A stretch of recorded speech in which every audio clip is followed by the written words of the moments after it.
Paki-make sure na lang po na naka-off din po yung audios nyo para pag nag-start tayo wala pong maririnig. Thank you.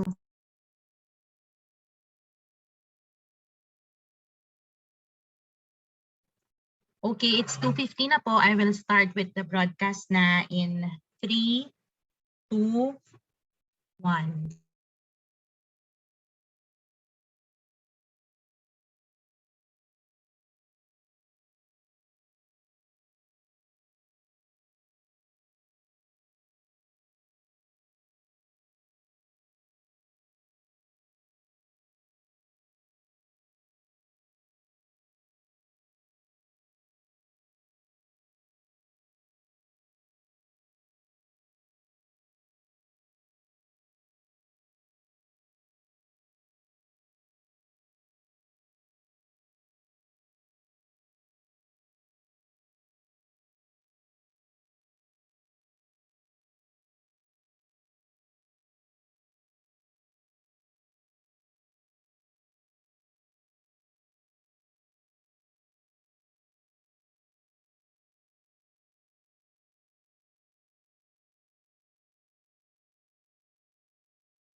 Taon-taon, tuwing dumarating ang pasukan, ang palaging tanong ng nakararami ay, handa ba tayo? Kakulangan ng silid-aralan sa ilang eskwelahan, sinalubong ng mga estudyante sa unang araw ng pasukan. Sapat ba ang ating mga pangangailangan para mas makapagbahagi ng kaalaman sa bawat kabataan? Ngunit taon-taon din, sa kabila man ng mga hamon na dumarating, sama-sama natin itong tinutugunan sa abot ng ating kakayanan. Hanggang sa hati ang opinyon ng nakararami sa pagpapatupad ng distance learning dahil sa mga problema gaya ng mabagal na internet connection at kakulangan ng gadget na maaaring gamitin sa pag-aaral. Naging usap-usapan yung pag-delay muna ng pasukan hanggang sa susunod na taon kung kailan mas handa ang mga bata, mga magulang, teacher at mga paaralan. Marami man ang tutol sa pagbabalik eskwela, may mga solusyon at paraan na maaari nating gamitin para ituloy ang pagpapalawak ng kaalaman. Sa panahong nailagay sa panganib ang pagpapakalat ng karunungan sa mga kabataan, atin pa ding ginagampanan ang ating pangako para patuloy na itaas ang antas ng ating edukasyon sa panahon man ng pandemya. Ika nga, learning should never stop. Anumang pagsubok, kaya nating lagpasan basta sama-sama. Nagtatanong, natutuwa, lumalawak ng mundo niya. Masdan mo siya, namamangha, marami nang nagagawa. Ramdam ko kung gaano kalaki ang effort ng mga guro para lang maibahagi ang nalalaman nila sa mga bata. Doble ang hirap nila sa paghahanda. Mas nakikita ko ngayon yung paikisa ng mga magulang, yung involvement nila, para maitawid namin ang kaalaman para sa mga bata. Mas tumibay ang partnership namin to make home study work. Malaking bagay sa akin itong barangay handbook. Mas lalo kong naiintindihan ang pangangailangan ng aking mga nasasakupan. Lalo na ngayon nasa gitna tayo ng isang malawakang krisis. Nakakatulong din ito sa kung paano namin minamanage ang peace and order sa bawat lugar ng aming barangay. Sinisiguro din namin na mabahagi sa bawat barangay tanod at mga volunteer health workers ang aming mga natutunan sa pamamagitan ng mga seminars at counseling. Since sa ibang bansa nagtatrabaho si Mama at Papa, sinisigurado ko na nasusubaybayan ko ang kapatid ko sa kanyang online classes. Ginagawan ko ng paraan para maturuan siya sa kanyang mga lessons at mga assignment. Mahirap sa umpisa, but I need to step up para sa kinabukasan niya. Noong panahong nangyari ang pandemya, nahinto ang mga negosyo, nagsipakulong ang mga tao, tumigil ang ating mundo. Kaalaman lamang ang muling magpapabalik nito. Karunungan para muling maibalik ang buhay ng tao. Sa aming ika-70 taon, handog namin ay pasasalamat sa lahat ng mga naging kasapi sa misyong maging gabay ng bawat batang Pilipino tungo sa kanilang mga mithiin. Mula sa bawat individual na bahagi ng REX na patuloy tumutugon sa kanilang tungkulin sa kabila ng pandemya, hanggang sa inyong mga tagapagtaguyod ng edukasyon na patuloy na pagsuporta, tayong lahat sama-sama.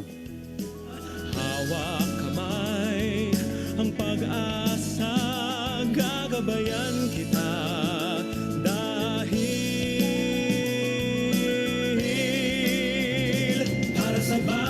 para sa bata, aking pagsisikap. Para sa bata, aking hangal at pag-asa. Pangarap ko'y kung anong pangarap niya. Buong puso ko, buong puso ko, buong puso ko. Para sa bawat bata.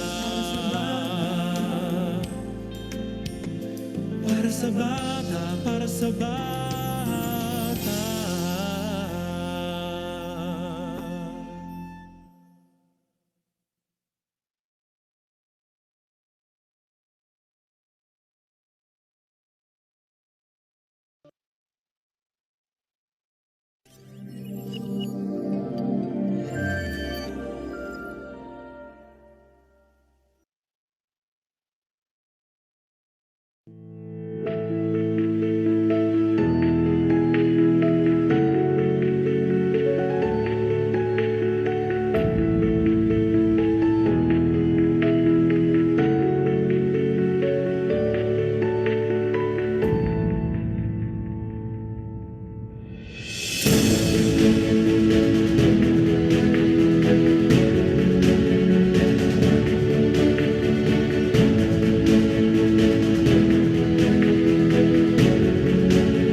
Magandang hapon po sa ating lahat. Kumusta po kayo? Panalangin ko na tayong lahat ay nasa mabuting kalagayan at kalusugan. Ito po ang inyong host for today, Pia Shook Velasco. I have always been an advocate of the ECCD since I earned a bachelor's degree on family life and child development at the University of the Philippines in Diliman. And when I was given the privilege and the mandate to serve the local government of Cainta Rizal as its councilor for 2 terms and its vice mayor for another 2 terms, hindi ko po kinalimutan itong ECCD, and I've always maintained my support for this ECCD program. Today, I am delighted to welcome all of you to the second episode of the EduCampion Local Governance Webinar Series. This is an event organized by Rex Education as part of its EduCampion initiatives in partnership with the Early Childhood Care and Development Council and the Center for Local Governance and Professional Development Incorporated. This event is designed to showcase learnings and best practices from exemplar local government educampions in implementing programs that support and promote early childhood care and development, learning continuity, barangay justice, security and disaster preparedness, and barangay accountability. So let us now begin today's webinar. But first, let us start this with an opening prayer, and this shall be followed by our Philippine national anthem.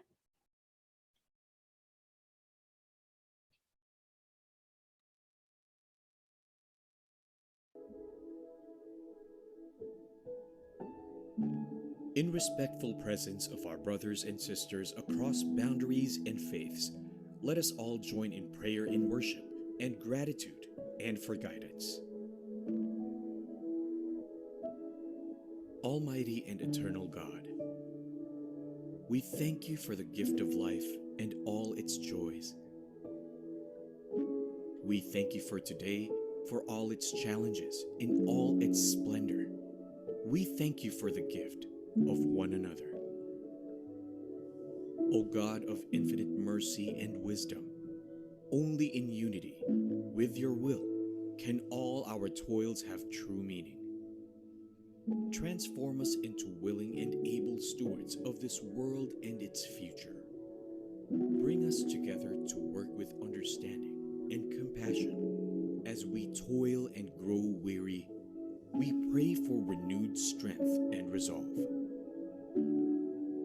As we experience pain and sorrow, let us be reminded of untold good beyond. As we see pain and suffering, let us be instruments of your peace and extensions of your loving and healing hands.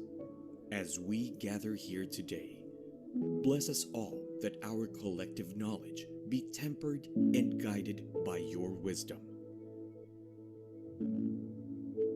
Grant us clarity of vision to see the common good amidst all distractions.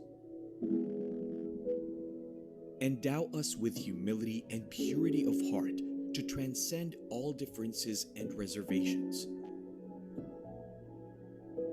When we leave this gathering, let us be the change we seek. As we endeavor to practice what we learn, let us be the good we want to see in others. As we work for our learners and their future, let it be that your will be done. In solemn silence, let us conclude with our own personal prayer.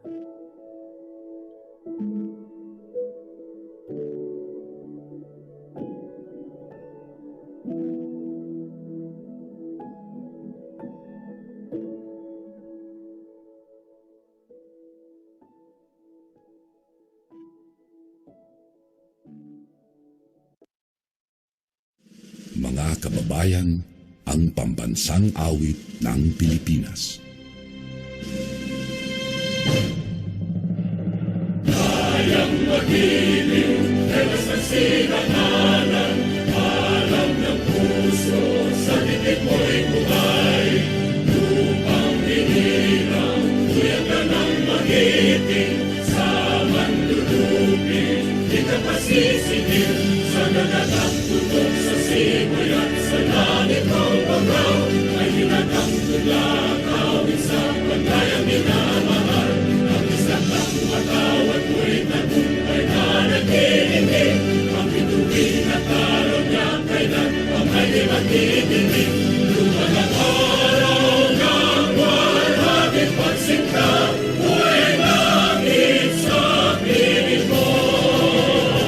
Ang inigaya na pagkay mga amin, ang mamatay ng dahil sa'yo.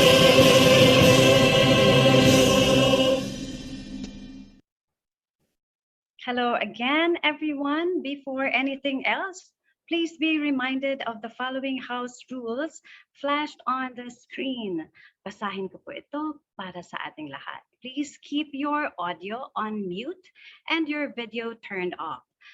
We encourage everyone to finish all the presentations before posting any questions.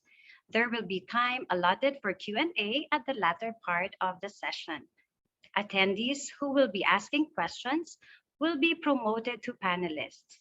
Once promoted, they will have access to the video and audio features. After the question has been answered, they will be assigned as attendees again. Kindly wait for the speaker to call your name before turning the audio and the video on to talk. So ayan po ang ating house rules. Now, nais nating ipaalam na ang series of webinars na ito ay part of Rex Education's EduCampion initiative.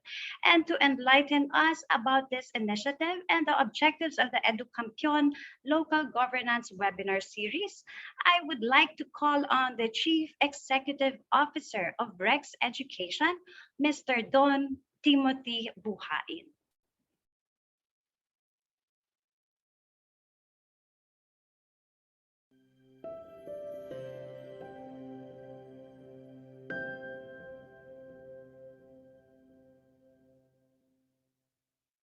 Thank you, Ms. Sofia Shak Velasco, our wonderful MC, who used to be a local government official and still an advocate of ECCD. To the President of the Union of Local Authorities of the Philippines, Governor Dax Kua of Quirino Province, and all local government officials and associate and employees here today.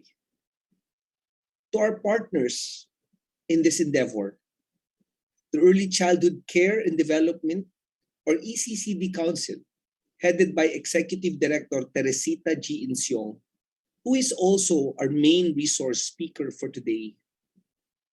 To the Center of Local Governance and Professional Development, headed by my good friend, Dr. Sani Ubanian. Special greetings and thanks to all local government units of Muntinlupa, Mabalacat, Pampanga, and San Antonio, Quezon, our LGU exemplars for today's episode of the EduCampion Local Governance Series. To everyone else here today, good afternoon, and thank you for coming. In 2019, Rex Education launched our EduCampion initiatives. Our objectives include rallying, inspiring, and empowering all education duty bearers. EduCampion is living up to our pledge of accompanying all Filipino learners throughout his lifelong journey. We see education as something that happens not only within the four walls of the classroom, but as a continuous process, starting when we first begin to comprehend and understand as children, up to adulthood, when we become the best version of ourselves, and even beyond that.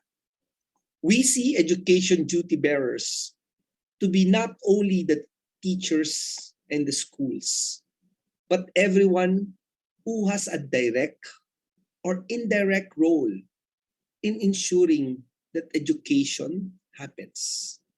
While the government is the primary duty bearer, all of us are morally obligated to do what we can to respect, to protect, and to fulfill every learner's right to quality education.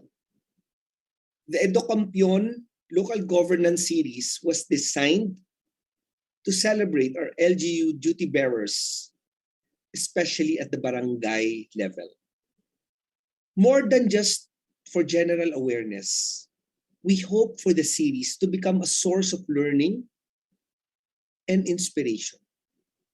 Hindi lamang para sa ating mga kawani ng barangay at lokal na pamahalaan, kundi para sa lahat na may gustong alamin matuto, at makilahok. The first 2 episodes of this series is devoted to early childhood care and development, to discuss its importance and issues related to the implementation of child development or daycare centers. I am sure we all know how the success of our learners in school and in life depends greatly on how they are prepared and cared for during the early years. For many Filipino families, this depends in turn on how effective and well managed our ECCD system is. Hindi ko na po papahabain ang mga mensaheng ito para meron tayong mas mahabang oras para sa talakayan. Kasama ng aming partner institution, ang Union of Local Authorities of the Philippines, ang ECCD Council, ang CLGPD, at ang buong pamilya ng Rex Education, inihandog namin ang Edukampiyon Local Governance Series para sa bata, para sa mamamayan, para sa bayan, para sa ating kaalaman, pagkatuto, at makabuluhang pakikilahok. Maraming salamat at magandang hapon sa inyong lahat. Maraming salamat, Mr. Don Timothy Buhain, for sharing with us what it means to be an edukampiyon. We are all indeed duty bearers of education with the moral obligation to respect, protect, and fulfill every learner's right to quality education. Just like what this African proverb says, it takes a village to raise a child. Therefore, it must take a community to educate a child. Fulfilling our role as duty bearers entails working together with members of the community and the local government units down to the barangay level. To tell us more about the role of edukampions at the local government and barangay level, I am pleased to welcome the President of the Union of Local Authorities of the Philippines and Governor of the Province of Quirino, Honorable Governor Dakila Carlo Dax Cua.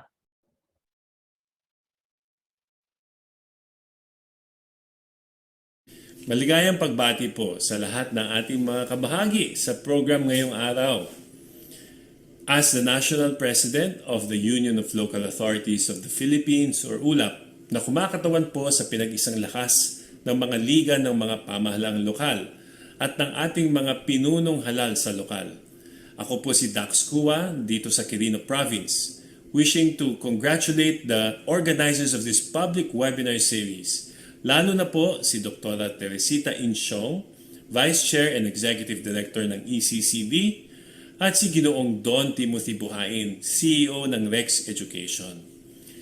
Your initiative will certainly go a very long way in reinforcing not only the role of our local education sector champions bilang torchbearers who light up the way to effective leadership, but at the same time in helping push greater empowerment of local government officials and functionaries towards the pursuit of good governance, as may be gleaned from the lineup of thematic discussions and relevant best practice models shared in the program of Edukampiyon Local Governance Series.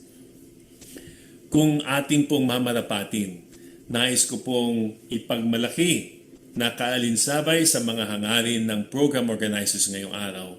Ang inyo pong ulap na ating pinamumunuan ay patuloy na nakikipagtalakayan sa pamahalaang nasyonal upang maglatag ng mga makabuluhang panukala at maghayag ng mga saloobin at pananaw mula sa hanay ng mga pamahalaang lokal. Ginagawa namin ito bunsod po ng kagustuhan nating makatulong na mapagbuti ang kakayahan ng mga pinunong lokal sa pagharap sa mga hamon, lalo na ngayong may pandemya. In support of LGUs facing up to many governance challenges, the Union of Local Authorities of the Philippines, or ULAP, engages the national government and partners in timely discourses on various issues to echo the perspectives of the LGUs. even as we help cascade to the subnational level related national policies, programs, and projects.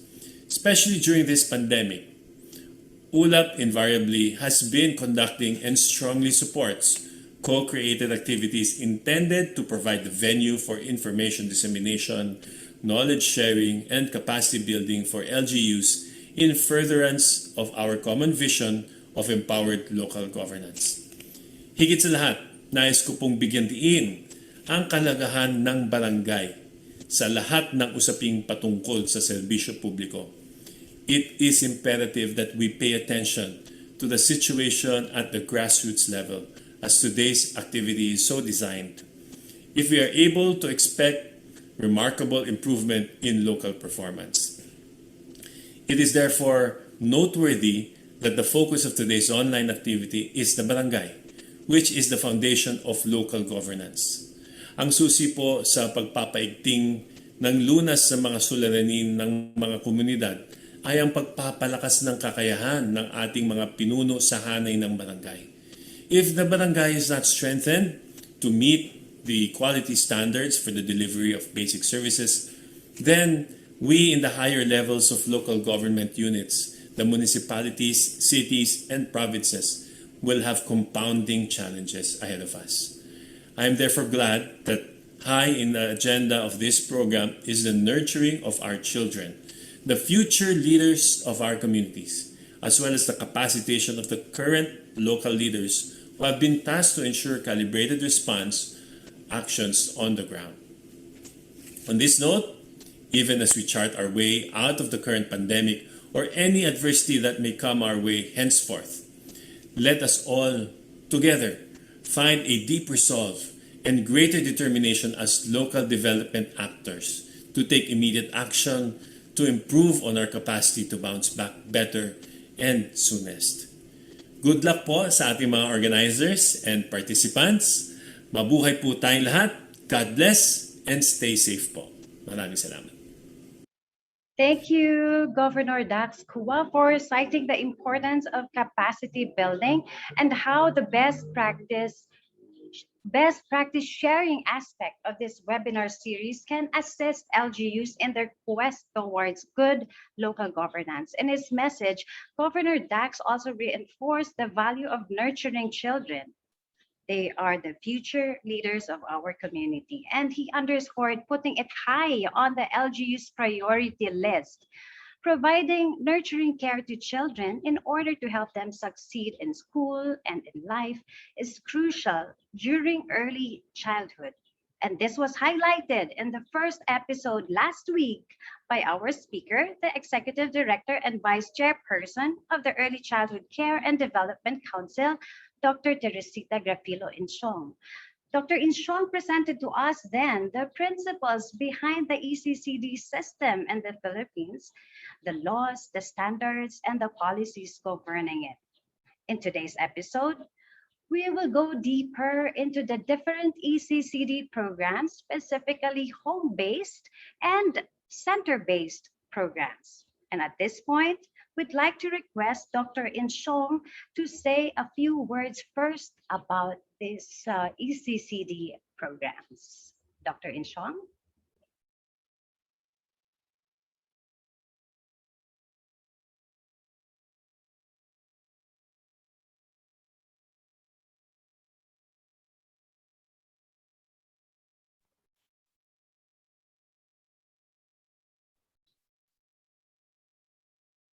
We would like, ayan, Dr. Inchong, are you there?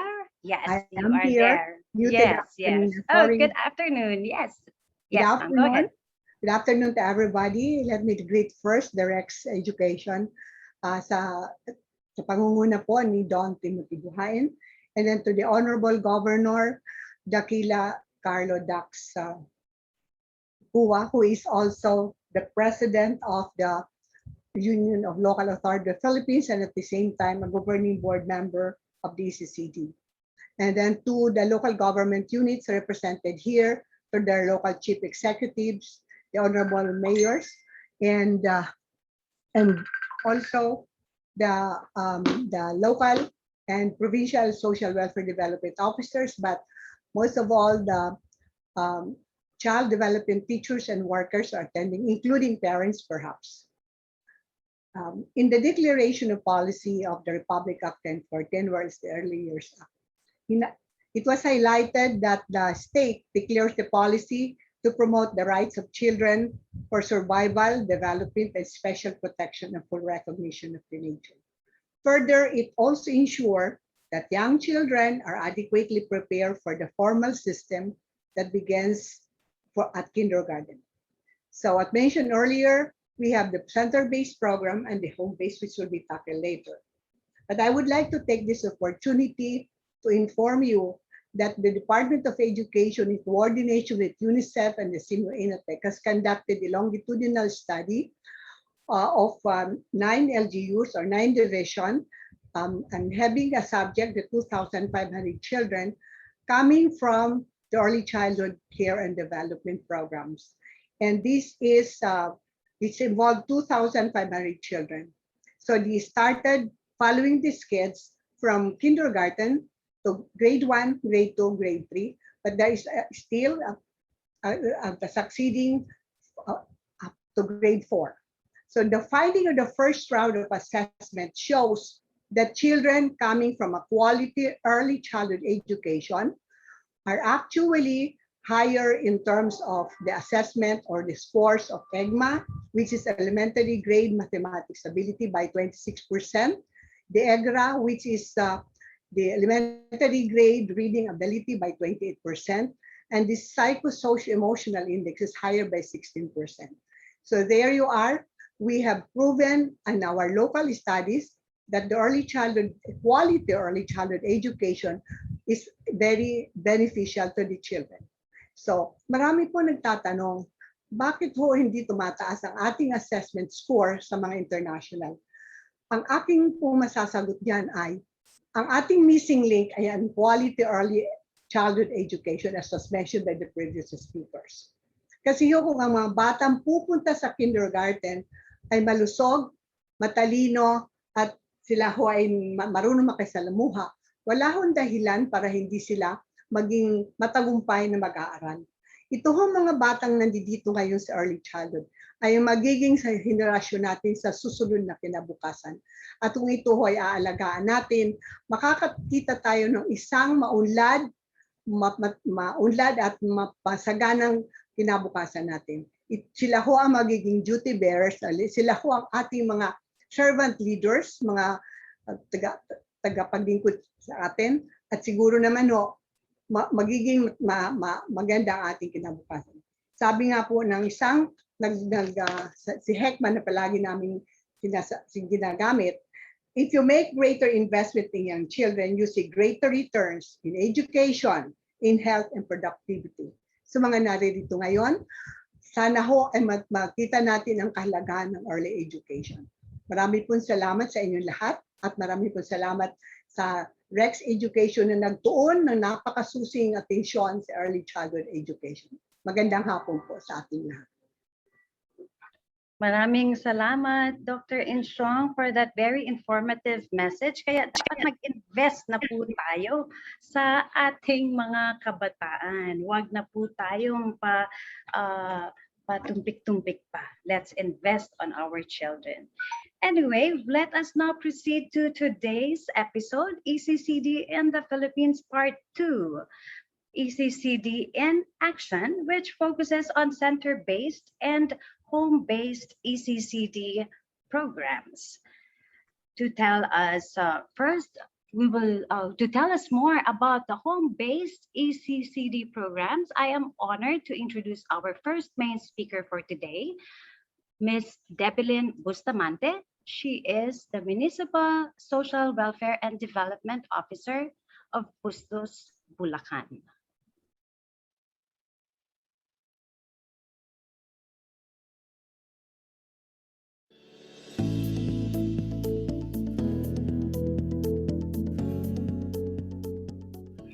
Magandang araw sa inyong lahat. Ako po ang inyong lingkod, Ms. Debbie Bustamante, ang MSWD ng Bustos, Bulacan, at narito kami upang ibahagi ang iba't ibang kwento ng home-based ECCD program.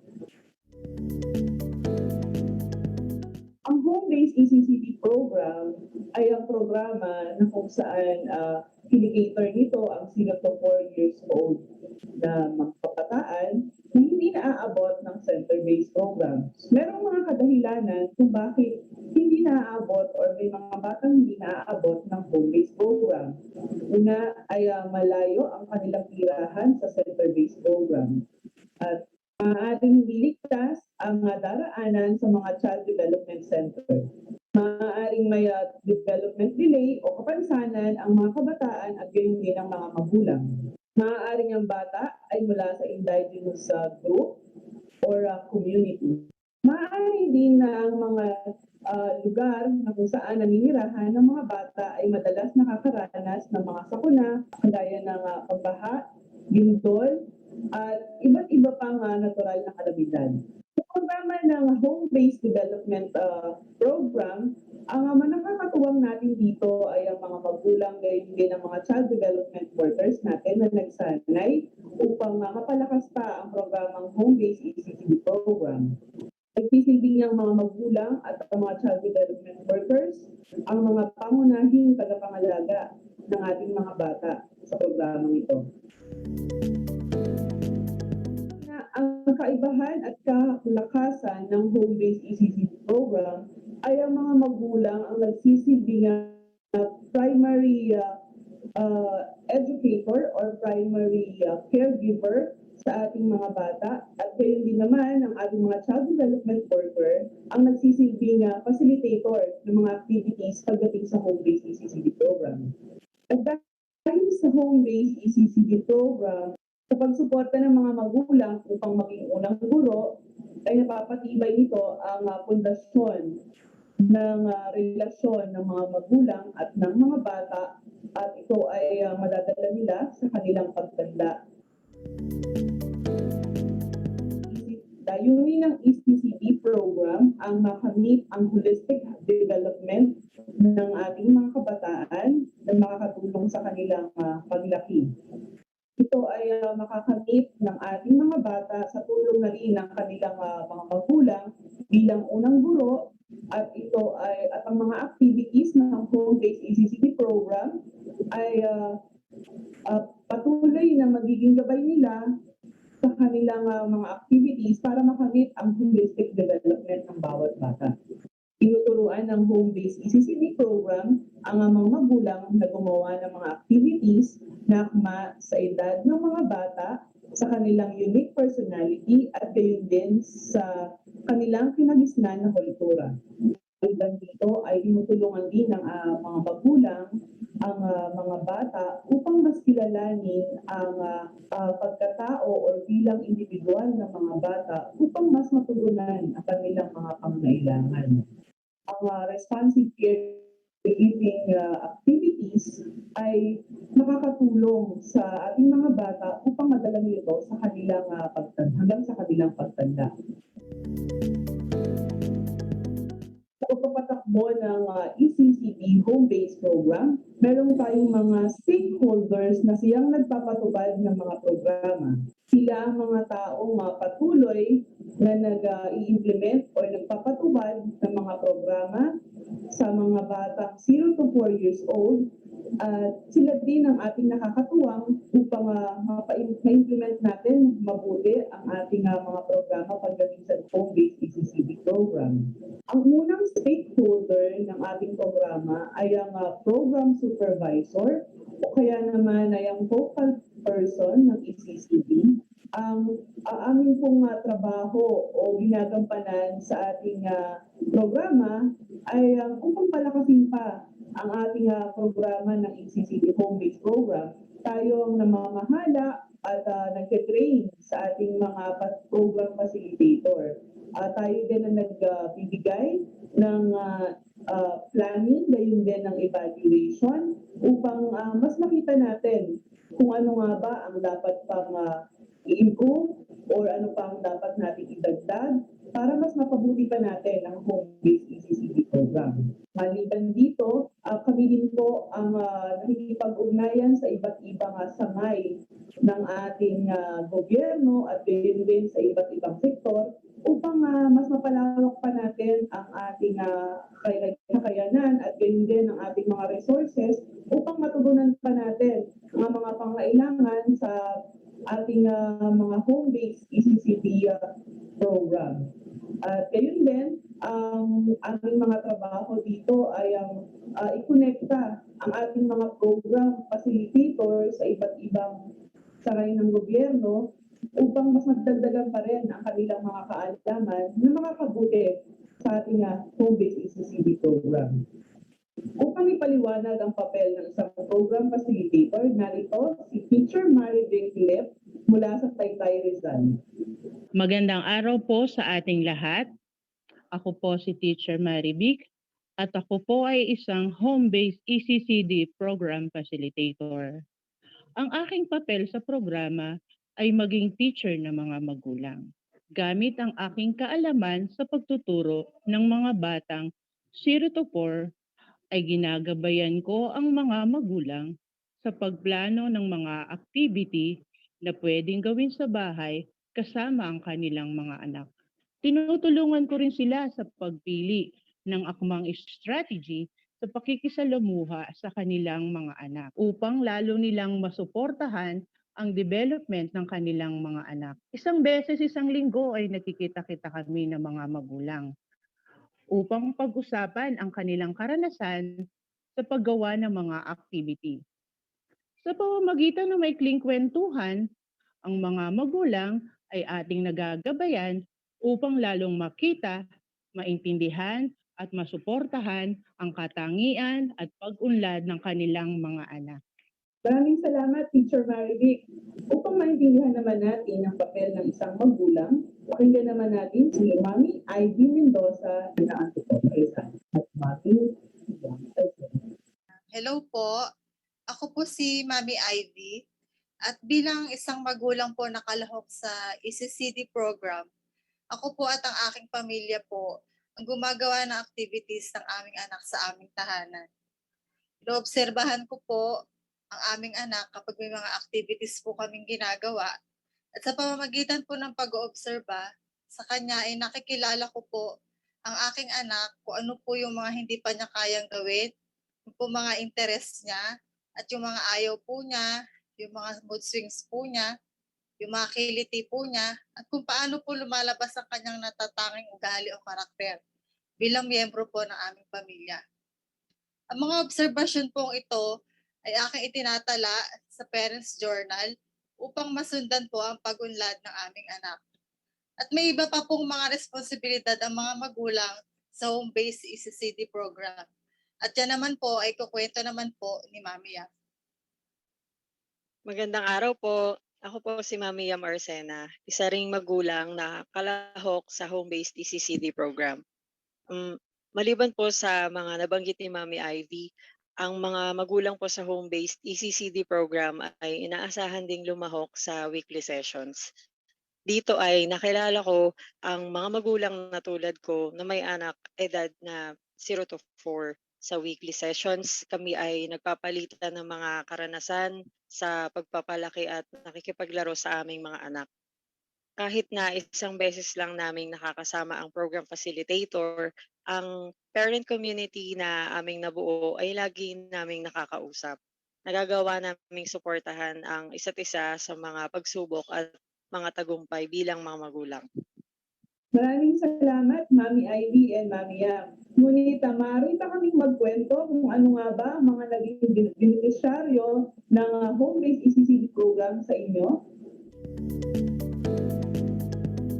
Ang pinakamalaking benepisyong natanggap ko bilang magulang ay naging mas malapit ako sa aking anak.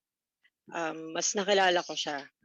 Yung mga gusto at ayaw niya, kung ano ang nagpapasaya o nagpapalungkot sa kanya, kung paano siya dapat kausapin at laruin. Ako mismo ang nakita kung paano siya umunlad bilang isang bata. Dahil dito, mas akma yung pagtugon ko sa mga pangangailangan niya. Malaking bagay din para sa akin ng maging kabilang sa isang parent community kung saan ako ay nagkaroon ng pagkakataong makatulong din sa ibang magulang. Marami pa akong benepisyong naranasan pero hayaan ko munang si Mami Ivy ang magbabahagi.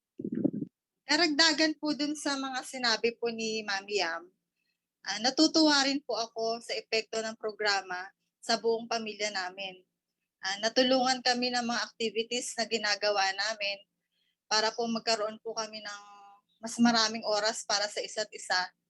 At nakakapagtulungan po kami kapag may mga kailangan pong gawin na activities kasama po ang aming anak.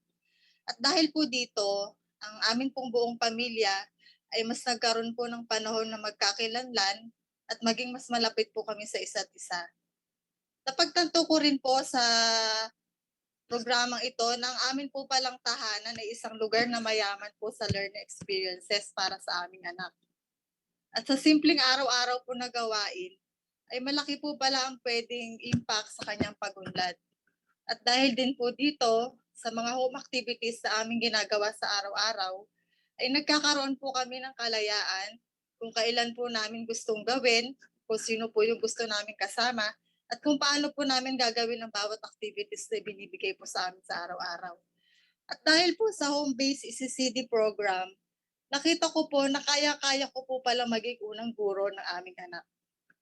Maraming salamat, Teacher Marivic, Mami Ivy, and Mami Yam sa inyong binahagi sa amin. Dito na nagtatapos ang ating pagkilala ng home-based ECCD program. Maraming salamat po. Thank you, Ms. Debbie Lynn Bustamante, for your presentation about the home-based ECCD programs and showing us the importance of active parent involvement and close collaboration between the parents and the program facilitator. Parang naging teacher na lahat ng mommy sa Pilipinas. Anyway, wag na natin patagalin. Let's move on to the center-based ECCD programs. I am pleased to introduce our next speaker who will tell us more about it. Our main speaker today is Ms. Eileen Villanueva. She is the City Social Welfare Development Officer of San Fernando City, Pampanga, and we will be having a special message from the Honorable Mayor, Edwin Santiago of San Fernando City.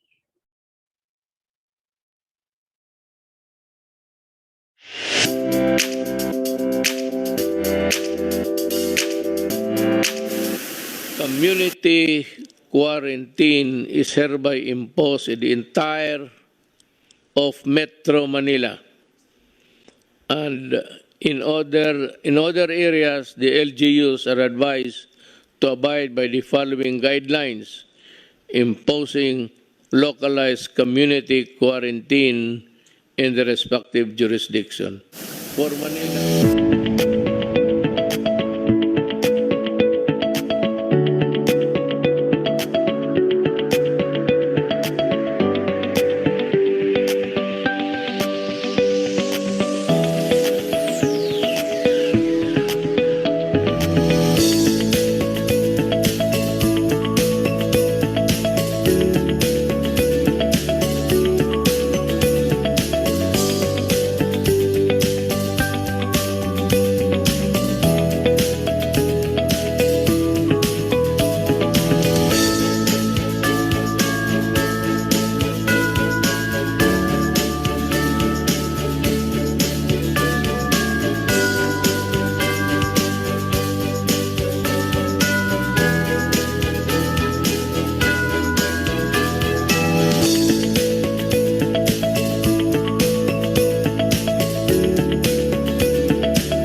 Mommies at Daddies, nais nyo bang maging star bulilit ang inyong mga anak?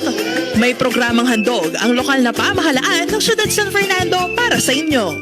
Bilang isa sa mga child-friendly city ang syudad, ipinapakilala ng Early Childhood Care and Development ang EduCare. Ang child development ay karapatan ng bata. Hindi ito dapat isawalang bahala kahit na tayo ay nasa gitna ng pandemya. Ang Siyudad San Fernando ay patuloy na magbibigay ng quality child development services sa pamilyang Fernandino. Kaya hatid namin sa inyo ang EduCare, the quality quarantine care and early education para sa Fernandino Star Bulilit. Ang EduCare ay ang ECCD homeschooling program na handog natin sa mga batang 0 to 4 years old na ngayon ay under home quarantine. Hindi mahadlangan ng pandemya ang pangarap natin na maging star bulilit ang ating mga anak. Sa murang edad pa lamang ay mahuhubog ang kagalingan at katangiang star sa mga batang Fernandino. Ito ay ang pagiging matalino, magaling, matino, at may pusong Fernandino. Sa bawat weekly session, 2 beses o 2 araw ang parent-teacher exchanges at 2 araw din ang parent-child activities sa bahay. Sa huling araw ng linggo ay Community Day, ang pagkikita-kita o pag-uusap ng lahat para maibahagi ng learning experiences. Pumili lamang ng 2 alternative delivery mode ng child development services.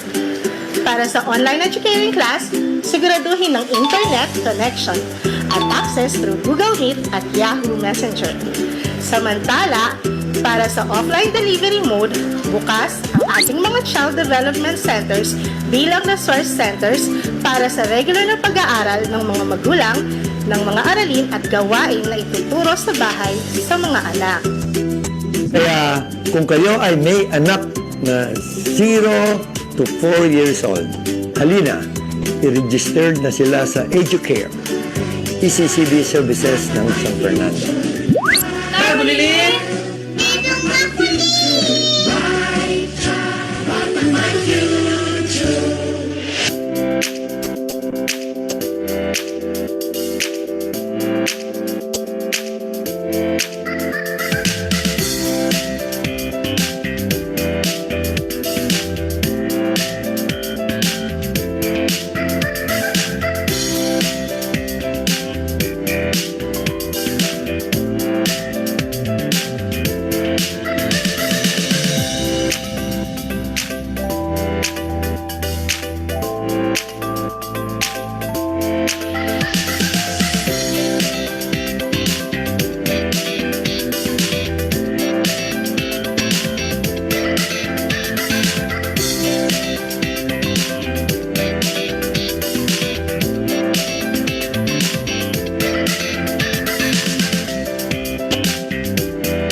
Ako po si Jamie Janela C. Curaon, isang magulang na tumangkilik sa online learning modality ng programang EduCare ng ating lungsod, City of San Fernando, Pampanga. Ako ay lubos na natutuwa sa programang ito dahil kahit sa gitna ng pandemya ay nagkaroon ng pagkakataon ng aking anak na makapag-aral at matuto. Dahil din sa programang ito, natulungan ito ang aking anak na ma-develop ang kanyang school readiness bago man siya makapasok sa formal schooling. Ako po si Aris Ronel Motok. Ang anak ko po ay si Ariana Res Motok. Ang modality niya po ay online. Ang advantage po nito ay unang-una yung affordability na hindi na po kailangan gumastos papuntang school. Time and place na alam natin sa bahay lang yung activities nila. At saka siguro yung isolation. Dahil alam po natin na pandemic ngayon, iwas hawa na rin po sa virus. Ang disadvantage naman po nito, unang-una, siguro yung lack of communication, social interaction, tsaka siguro yung cheating. Kasi yung cheating po kasi minsan, gumagawa po ng activity yung parents o kaya yung kapatid ng bata. Ang EduCare program po ng Ciudad San Fernando ay maganda. Dahil sa murang edad pa lang po ng bata, nakikita po natin ang kanilang galing at kanilang katangian na maging star bulilit. Salamat po. Magandang araw po. Ako po ay si Edeline Anyo, guardian mother ni Athena Jessie D. Anyo, na isang pre-K2 learner at center-based modality ng Gloria 2 Daycare Center, Sindalan, City of San Fernando, Pampanga. Sa panahon ng pandemic na ating kinakaharap, ito ay naging napakalaking hamon ito para sa pag-aaral ng mga bata. Dahil pinagbabawal ang face-to-face, kaming mga magulang ang pumupunta at kumukuha sa daycare center ng weekly learning plan ng mga bata. Dahil sa ako ay isang housewife, ako mismo ang kumukuha at nagtuturo sa aking anak. Naging refresher ito sa akin at naging bonding na rin namin ng aking anak. Naging daan din ito para malinang ang pagiging malikhain ko sa mga activity na magkatulong namin ginawa ng aking anak. Tunay na napakalaking challenge ang pagtuturo. Kaya saludo kami sa aming mabait na teacher, si Teacher She, at sa lahat ng child development teacher ng ECCD of City of San Fernando, Pampanga. Ako po ay taos-puso nagpapasalamat dahil sa EduCare, ang aking anak ay naging isang ganap na star bulilit na matalino, magaling, matino, at may pusong Fernandino. Maraming salamat po.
Isang magandang pagbati sa inyong lahat mula dito sa Ciudad San Fernando, isa sa mga child-friendly cities ng bansa. Since 2013 po ay pinakita ng Ciudad San Fernando ang suporta nito sa hangarin ng Early Childhood and Care and Development Council na mabigyan ng matibay na pundasyon ng kaalaman ang ating mga batang Pilipino at mahubog ang kanilang katangian, Bright Child, sa ilalim ng programang Early Childhood Care and Development o ECCD. Nakita namin ang kahalagahan ng ECCD sa physical, mental, at psychological well-being ng aming mga batang Fernandino. Kaya nagbalangkas tayo ng maayos na sistema at mga mekanismo upang mas pabutihin pa ang programang ito. Nagpatayo tayo ng mga child development centers na nagsisilbing paaralan ng ating mga batang Fernandino. Sa kasalukuyan, mayroon ng 63 ECCD centers sa siyudad at 71 ECCD service providers. Bagamat may inaharap tayong pandemya, hindi nahinto ang aming ECCD program. Noong September 2020, ipinakilala ng CSWDO ang EduCare o Quality Quarantine Care and Early Education para sa mga Fernandino Star Bulilit na naka-home quarantine. Hindi mahahadlangan ng pandemya ang pangarap natin na maging Star Bulilit ang ating mga batang Fernandino.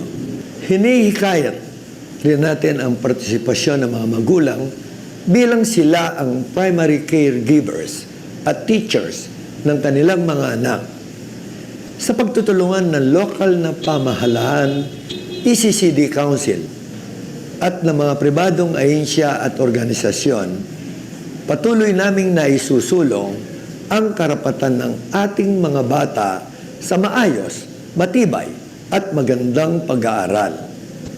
Sa ating mga kapwa leader na namumuno sa kani-kanilang bayan, inihikayat ko po ang bawat isa na suportahan at paglaanan ng atensyon at pondo ang mga polisiya, sistema at proyekto ng ECCD program na suportado ng RA 10410 o ang Early Years Act. Dahil dito sa San Fernando, pinapahalagahan natin ang mga bagay na mahalaga sa mga batang Fernandino, ang edukasyon. Sa murang edad pa lamang, tinutulungan namin silang maging matalino, magaling, matino, at may pusong Fernandino na nakikibahagi sa kapwa-tao. Maraming salamat po at muli isang masayang pagbati.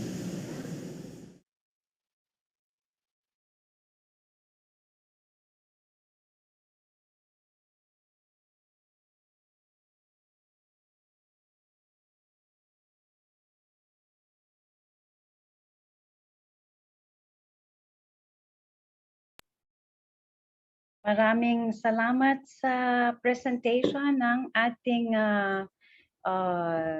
San Fernando, Pampanga. Si Miss Eileen Villanueva, ma'am, nandyan po kayo and the floor is now yours. Thank you, Ma'am Pia. Magandang hapon po sa inyong lahat. I am happy that naimbitahan po tayo. I have this privilege to be invited by the Rex Education and ECCD Council to share our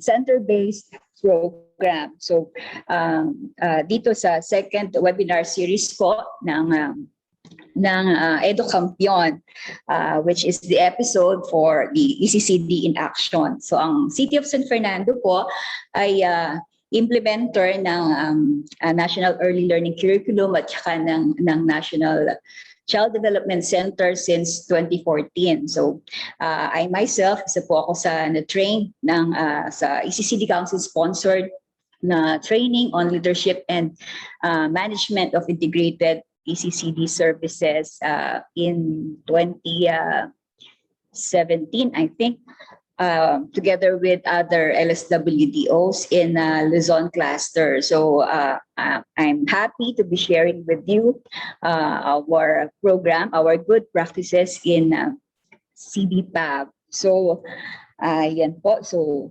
allow me to share our presentation.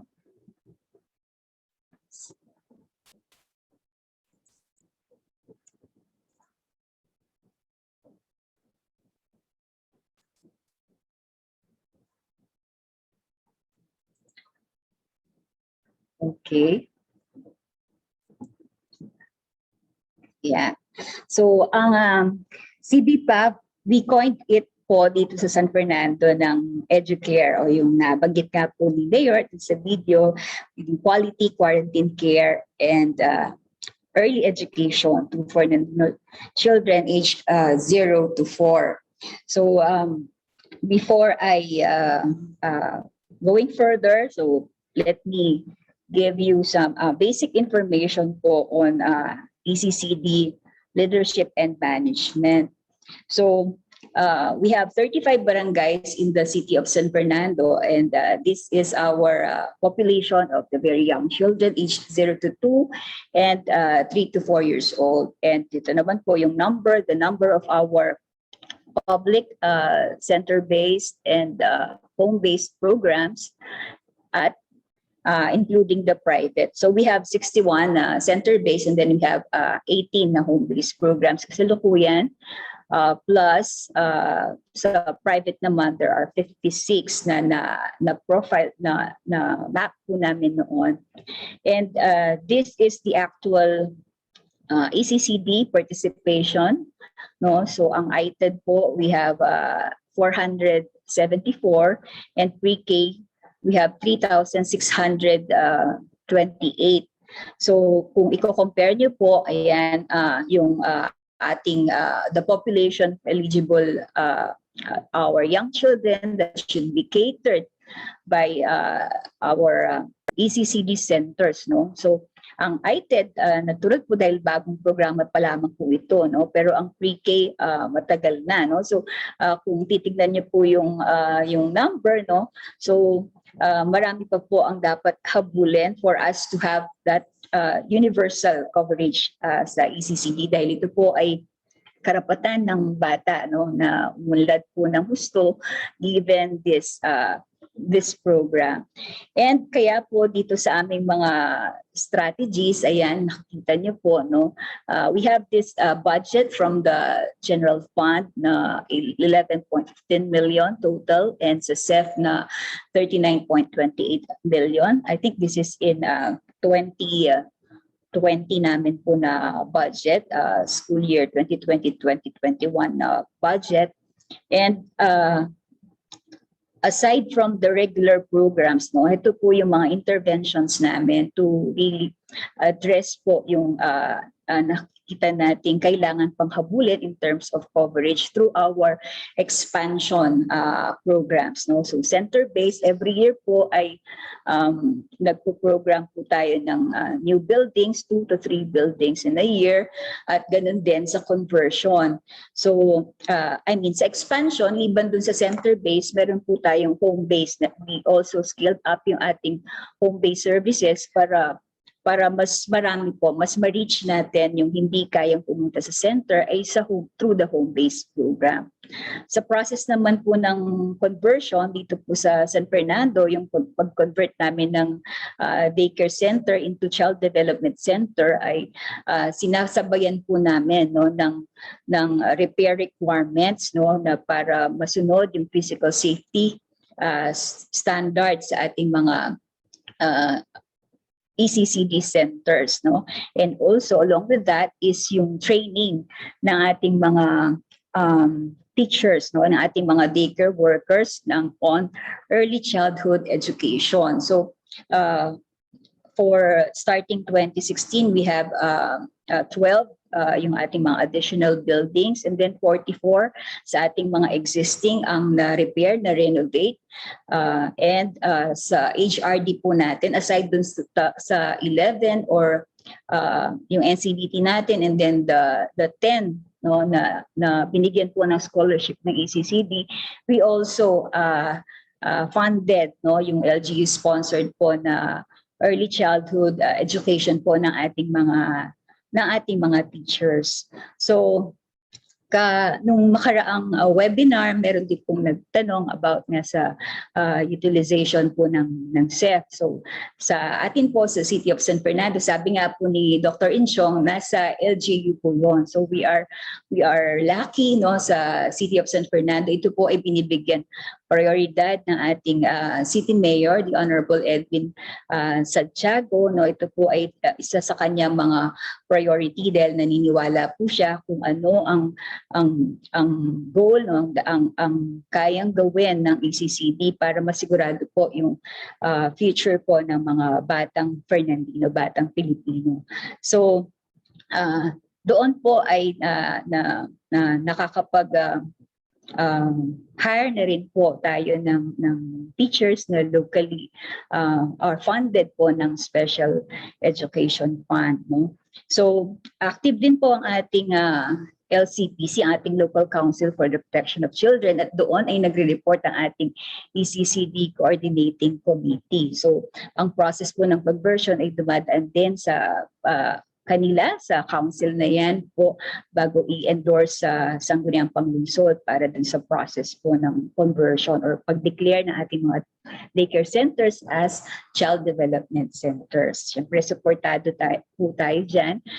Liban po kasi sa CEF, sa GAD, ang LCPC, meron din yung 1% no, ng ating IRA or NTA na ang tawag ngayon. So, doon po ay pwede rin po tayo makapagprograma ng mga for social services development pa sa ating for the ECCD program, no. So ito naman po yung ating organizational structure sa ECCD, which is under po ng CSWDO. In the case of our LGU, ito po ay nasa section level pa lamang. No, so may mga siguro po may mga MSWDOs din po dito, no, so familiar tayo sa devolution. So isa po ito sa mga gusto nating i-strengthen. Then from a section A, we are proposing na ito ay maging division. Pero kasalukuyan, ito nga po ay headed ng isang administrative officer 4. Tapos meron po kaming 3 administrative officer 1 na nagsisilbing supervisors or program focal para sa program development, for example, sa curriculum, yung in charge sa training, in charge sa health and nutrition. So, yun po ang aming mga supervisors and program focal, no, or program officers. So, 3 lamang yan kasalukuyan. Then they have 3 administrative assistants, no, taking care of the periodic monitoring or reporting requirements and other administrative tasks.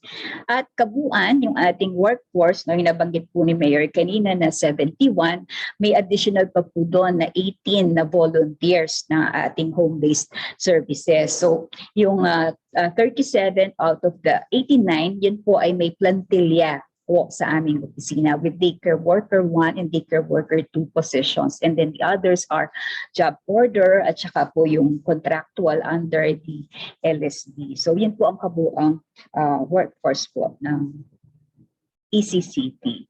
So ito nga po, ang EduCare, ito po ang aming CBPAP, ito po ang center-based programs implemented in alternative venue na siyang alternative mode of learning delivery ngayong quarantine, kaya tinawag namin na quality quarantine care and early education to Fernandino children age 0 to 4.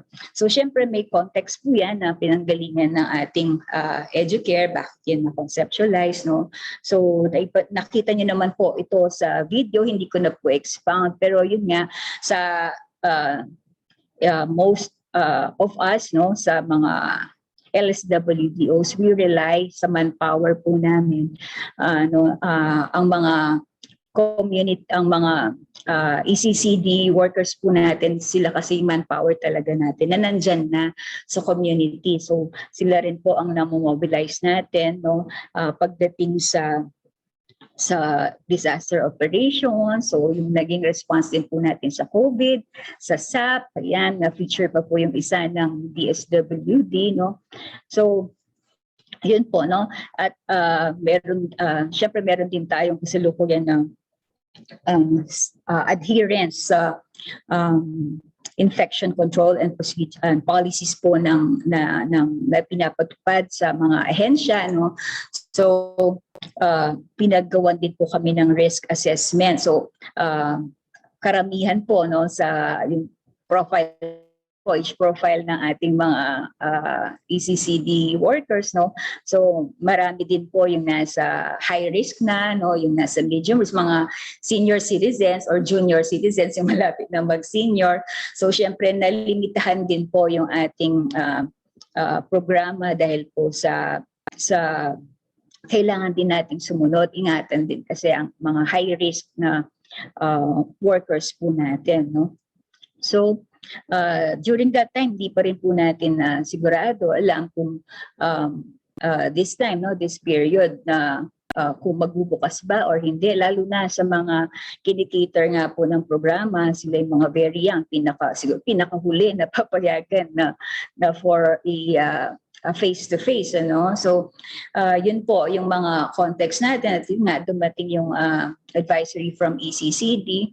So kailangan po nating magpatuloy, no? Kailangan magpatuloy at hindi stop yung pag-unlad ng mga bata with our program. So ito pong naging implication, we have lesser manpower, yung organizational readiness din namin that time, no, dahil nga kumbaga ilang months yon na puro ayuda, puro sapo yung ginagawa ng opisina.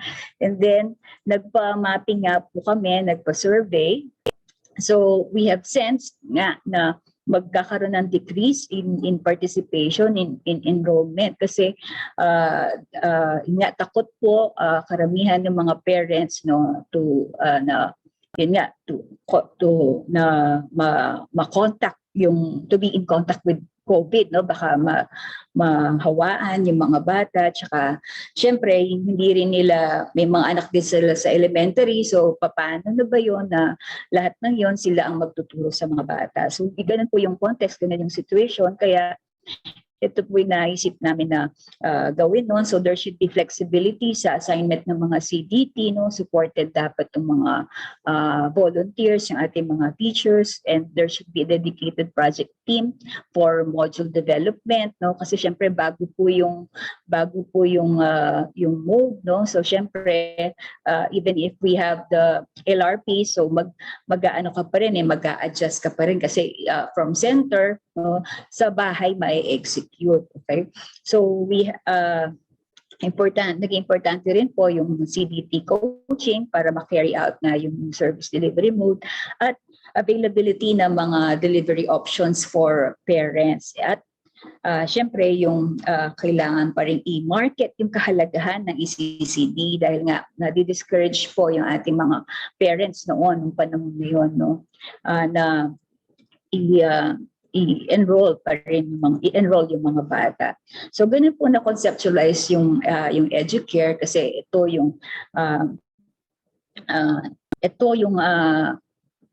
kahit na pandemic parang pwede pa rin, kumbaga parang mas strengthen ang role ng parents, no, as primary caregivers and first teacher kasi sila naman talaga yung first teacher, di ba, ng mga bata. So with this, parang hindi lang yung bata ang uunlad, even the parents ay may mapupulot din po, di ba? So marami nang naging sharing dyan. So as I proceed later, papakita ko rin po kung ano yung mga feedback ng mga teachers natin. So binibigyang emphasis din ng EduCare yung shared parenting. So kung makikita niyo po dun sa logo, ayan kung yung the image of the mother and the father, no, holding their child dun sa gitna, yung nag-form po ng Q, no. So dahil nga yung context ng quarantine, under quarantine care yung mga bata. So importante po na hindi lang yung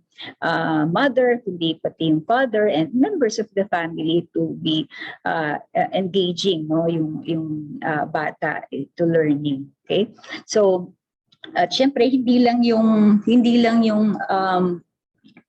magulang ang may bagong role dito. So kahit po yung mga teachers natin nanibago, so we have to establish also yung parent support role ng ating mga child development teachers. So kaya po nag-launch yung EduCare on September 3, no? So doon po ay ingat kung gusto ba nila maging star bulilit ang kanilang mga anak. So to give them encouragement, no, na patuloy i-enroll pa rin, no, i-admit pa rin sa program dahil nandito yung programa, no. So na-explain po mabuti dun sa ating video at nandiyan din si Mayor to campaign on it. Ayan po yung ano ang katangiang star pulilit. Kasi po ang star, no, ito ay ang cultural symbol po namin, no, kilala ang San Fernando sa higanting parol. Star po ang sumisimbolo sa aming syudad. So ito ang star quality ng isang batang Fernandino. Ito ay matalino, ito ay magaling, matino, good, no, at syempre mahal niya, no, mahal niya ang San Fernando, mahal niya ang kanyang bansa. Okay, so ito po ang star pulilit, bibong makulit. Okay, so yan, pinaliwanag din po, we also campaign, no, or inform kung paano, no, yung parent-teacher exchange, pwede sa center, pwedeng house-to-house, so pwede rin na online. So ito yung mga binigay naming options po sa ating mga parents. At pinakita din namin during the campaign yung kung paano yung execution ng learning module sa bahay. At syempre merong feedback yon at patuloy pa rin kailangan pa rin kasi na makita through the socialization or yung community day, no, yung hindi lang manatiling parang konsepto, ma-concretize din, makita rin, lalo na sa mga first time po mga bata na papasok sa ECCD, no, yung konsepto ng teacher, kailangan makita din talaga nila. So kahit na nasa home base sila, kahit na nasa center base sila, so meron pa rin pong pagkakataon, no, that we na mag-meet, no, ini-meet ng teacher, no, in a community day ang mga bata para makita din po nila yung kanilang mga kaklase. So yun, nag-conduct po kami ng parents orientation, to give support to parents and also to the teachers. Meron pong mga coaching ng ating mga ang kanilang mga supervisors. Na siya naman pong isa dito si Teacher Alice Dungka. Siya po ang trained po ng ECCD Council at patuloy pa rin minomonitor, no, so through the ECCD Council's guidance. So naibababa po ito sa ating mga teachers through her coaching, no? At kasama yung ating dalawa pang supervisor. So ano yung naging admission. So kung makikita niyo po, no, in September start po nung klase, ayan po yung admission, no. So nag-increase by 104% every month, nag-increase. So we ended up with 4,102 sa participation. At ito po ang breakdown naman kung sino yung nag-avail sa center, kung sino yung sa house at online. Okay. Pero parang may mali dun sa figure. Alam ko mas maraming nasa center yung pumupunta dun sa center to get the module. So although wait, balikan ko lang po. Ayan. So ito po, pare-pareho naman talaga yung learning, execution ng learning sa bahay, pero itong kaya may center, kaya may house-to-house, kaya may online, ito lang po yung venue, no, para dun sa parent-teacher exchanges. So mali po ito nung na hindi ko lang po na check mo. So marami ang nasa center. So let me correct that. So early learning program, ayan po yung sinasabi ko na module development. So merong tumutok no to enhance pa yung ating LRP, so yung ating mga activities, no? So ito po yung mga sinasabi ko po na high risk sa aming mga ECCD workers, no? So nag-realign po kami ng work nila. So we created yung creative team as a support group pagdating po sa pag-produce ng mga videos, sa mga stories. So nakatutok po sila dyan, no?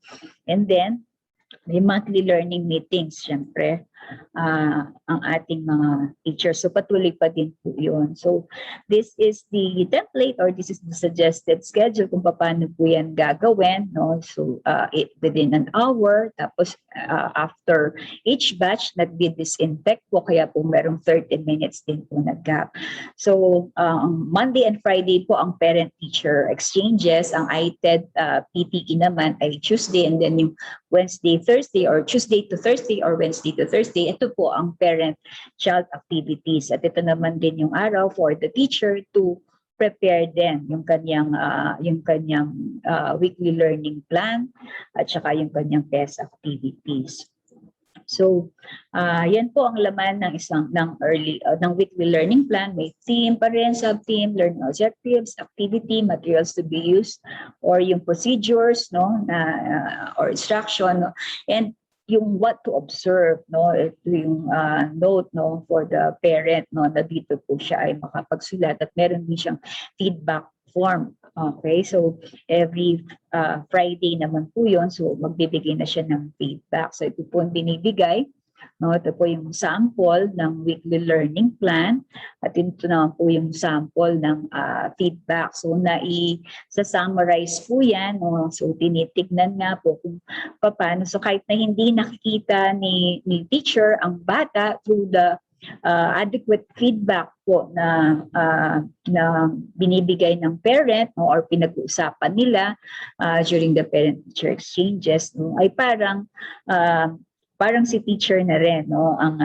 nagtuturo sa bata. And through this, ito po sa last column ay nagbibigay ng input naman si teacher din, no, dito sa ginawa po ng parents. So that's how it is implemented. So every Monday, yun yung PTE session, Tuesday to Thursday, parent-child activities, then Friday, yung feedback at parent sharing of observation. So teacher, hindi lang kay teacher, kundi kay mga co-parents din po ay natututo rin sa mga kasama po nila.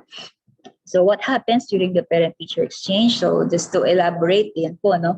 So we have to ensure yung observance po ng health and safety protocol para magpatuloy pa rin, no, yung ating parent-teacher exchanges. So we have to ensure that. So the teacher welcomes the parents, begins to discuss the weekly learning plan. She will read and explain each of the activities and reminds them to be creative and resourceful in using the materials. Kasama na po yung pagbibigay ng tips or demonstration. Kung minsan may demonstration po mismo kung medyo nahihirapan sila or may request ng parent.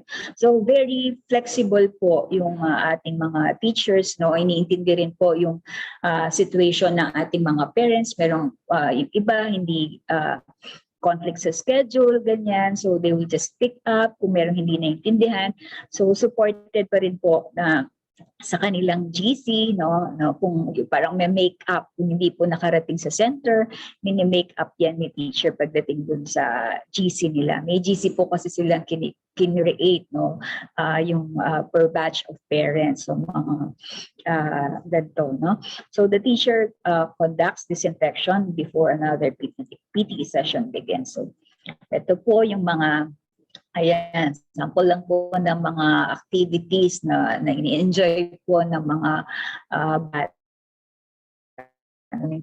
activities, kung paano po yan ini-execute, no? Siyempre, iba-ibang areas yung tina-touch po niyan sa domains of development ng bata. So normally, yung na kwento po ng mga teachers po natin na kung ano yung sinasabing difficulties, no? Parang kung nagde-develop po yung bata, majority din kasi ang mga parents, no? Yung una, yung parang hindi nila kaya, ganyan, mahirap, teacher, ganyan pala. So na-realize nila kasi before nung sa center, iwan lang yung bata, di ba? Si teacher na ang bahala. So ngayon na nalalaman po ng ating mga magulang kung paano, no, pero later yun nga dahil sa mga tips na binibigay din ni teacher na wag pilitin kapag ka nasa mood doon gagawin, hindi naman kailangan madaliin, di ba?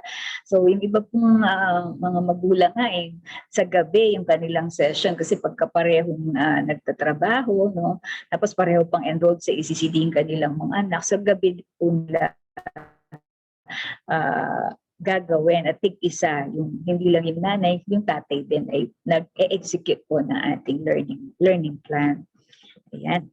So sa nutrition po, that's the early learning program. Sa nutrition naman yan, syempre tuloy pa rin po yung weight monitoring. So may mga barangay kami with BNC feeding program for wasted and severely wasted. Tapos may nutrition garden projects po tayong ginawa din sa ECCD at sa mga backyards po ng mga magulang. And then syempre meron yung supplemental feeding program ng DSWD ay naipatupad din po. So yan, no? So sa health services, the deworming, immunization, ito pa rin po yung kanilang vitamin A supplementation, provision of hygiene kits, and oral health care. Kaya importante rin po kahit na busy po yung ating mga health personnel sa pagbabakuna, nagagawa pa rin po sa tulong din ng ating mga BHWs na puntahan po, bahay-bahay din ang mga bata, no, yung para ma-administer po yung health services pa rin natin kahit this time of pandemic. Okay, so social services. So ito po ang CSWDO ay nag-project din po ng Cash for Work to give emergency employment sa mga indigent families natin nasa ECCD. Sila po yung may mga malawak na space sa ating mga ECCD centers ay pinagawan po natin ng Cash for Work at mai-project itong mga nutrition gardens. No? So meron din po kaming livelihood project development, meron po kami mga pinupulong din na ECCD parents who will be interested, lalo na we will be implementing niyan the supplemental feeding program. No? So tina-tie up po namin sa mga livelihood groups po namin sa barangay or sa community, and then we encourage din po namin yung ating mga ECCD parents, no, to have, no, yung mga interesado at may pangangailangan po nito. And our local council for the protection of children ay nakapagbigay din po ng outreach ng Children's Day in November. So they collected mga children's storybooks, ganyan po. So ito ay mga goods na gusto ng mga bata. Ito po ay pinamahagi ng Children's Day in 2020. At nagagawa pa rin po natin monthly yung Parents Effectiveness Service ng ating mga ECCD teachers. So meron po silang session sa mga center or through online kung ano po yung modality nila. Okay, so napaka-importante po yung integration of ECCD services or yung functionality ng ating ECCD committee and LCPC para ma-ensure yung integration ng ECCD services. So yung HR po namin, no, so nagre-refer po yan sa ECCD standards. Sa recruitment namin, no, education graduates na po yung aming hinahire for ECC, pag may nag-a-apply na ECCD teacher. So with yung elementary education preferably. And then sa ang ating DILG, kasama din natin yan. Naalala ko po nung kasagsagan din ng ECQ, no, walang mga kailangan nilang mga isolation center sa barangay, no. So yung mga ECCD center kasi yung gusto nilang gamitin as ECCD center. So Pero hindi naman po umubra kasi nga alam din po na aming DILG officer, no, na kailangan magpatuloy yung ating ECCD services kung gagamitin ng ating mga centers. So paano na? So paano magsisilbing resource center po sa ating programa, no? So and then ang ating City Engineering Office. So very smooth po yung aming coordination when it comes to the standard, no, ng paggawa po ng centers. Nakita niyo naman po yung sa video, no, kung ano insura ng aming mga ECCD centers. Also, DepEd, no, apparently supports our ECCD initiatives, no, kasi na po yung aming mayor yung ang binibigay na direction sa kanila dahil kung meron tayong magandang ECCD program, no, ready for formal learning yung sa formal learning yung ating mga anak. And then yung CIO and our SICTO provides technical support. Yan po sa aming mga campaign palagi ang aming CIO. And then ang nakagawa na rin po kami ng children's database for ECCD, ang ating SICTO, no? And yung team app, syempre palagi po ito ang team app ng ating City Health Office at ang CSWDO or ng ECCD in providing child and maternal care services at the community level. Also, development of reading materials. Sorry, no, hindi ko pala click ito. So ang aming division call center, no, ang sa DepEd po ito sa aming City Schools Division.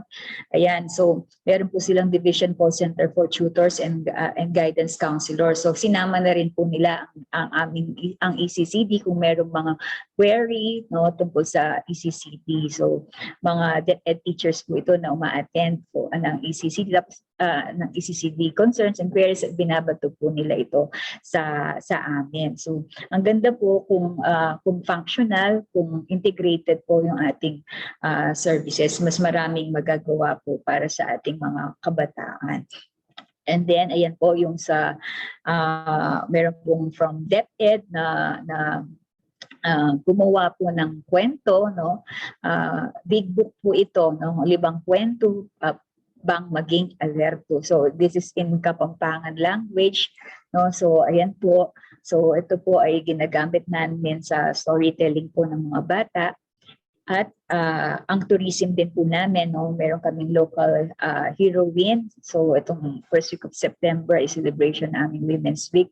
Birthday po ng aming local heroine na si Nicolas Ririt, September 10. So ang aming City Tourism Office ay naglabas, no, for use din na pwedeng gamitin, no, sa aming mga teachers as a story, no, sa ating mga bata. And then, syempre, central po sa mga initiatives na ito, yung pagbibigay natin ng halaga ng suporta sa ating mga child development workers dahil dun nga sa sharing din po natin with the ECCD Council na sila talaga ang magdadala ng ating ECCD program, no.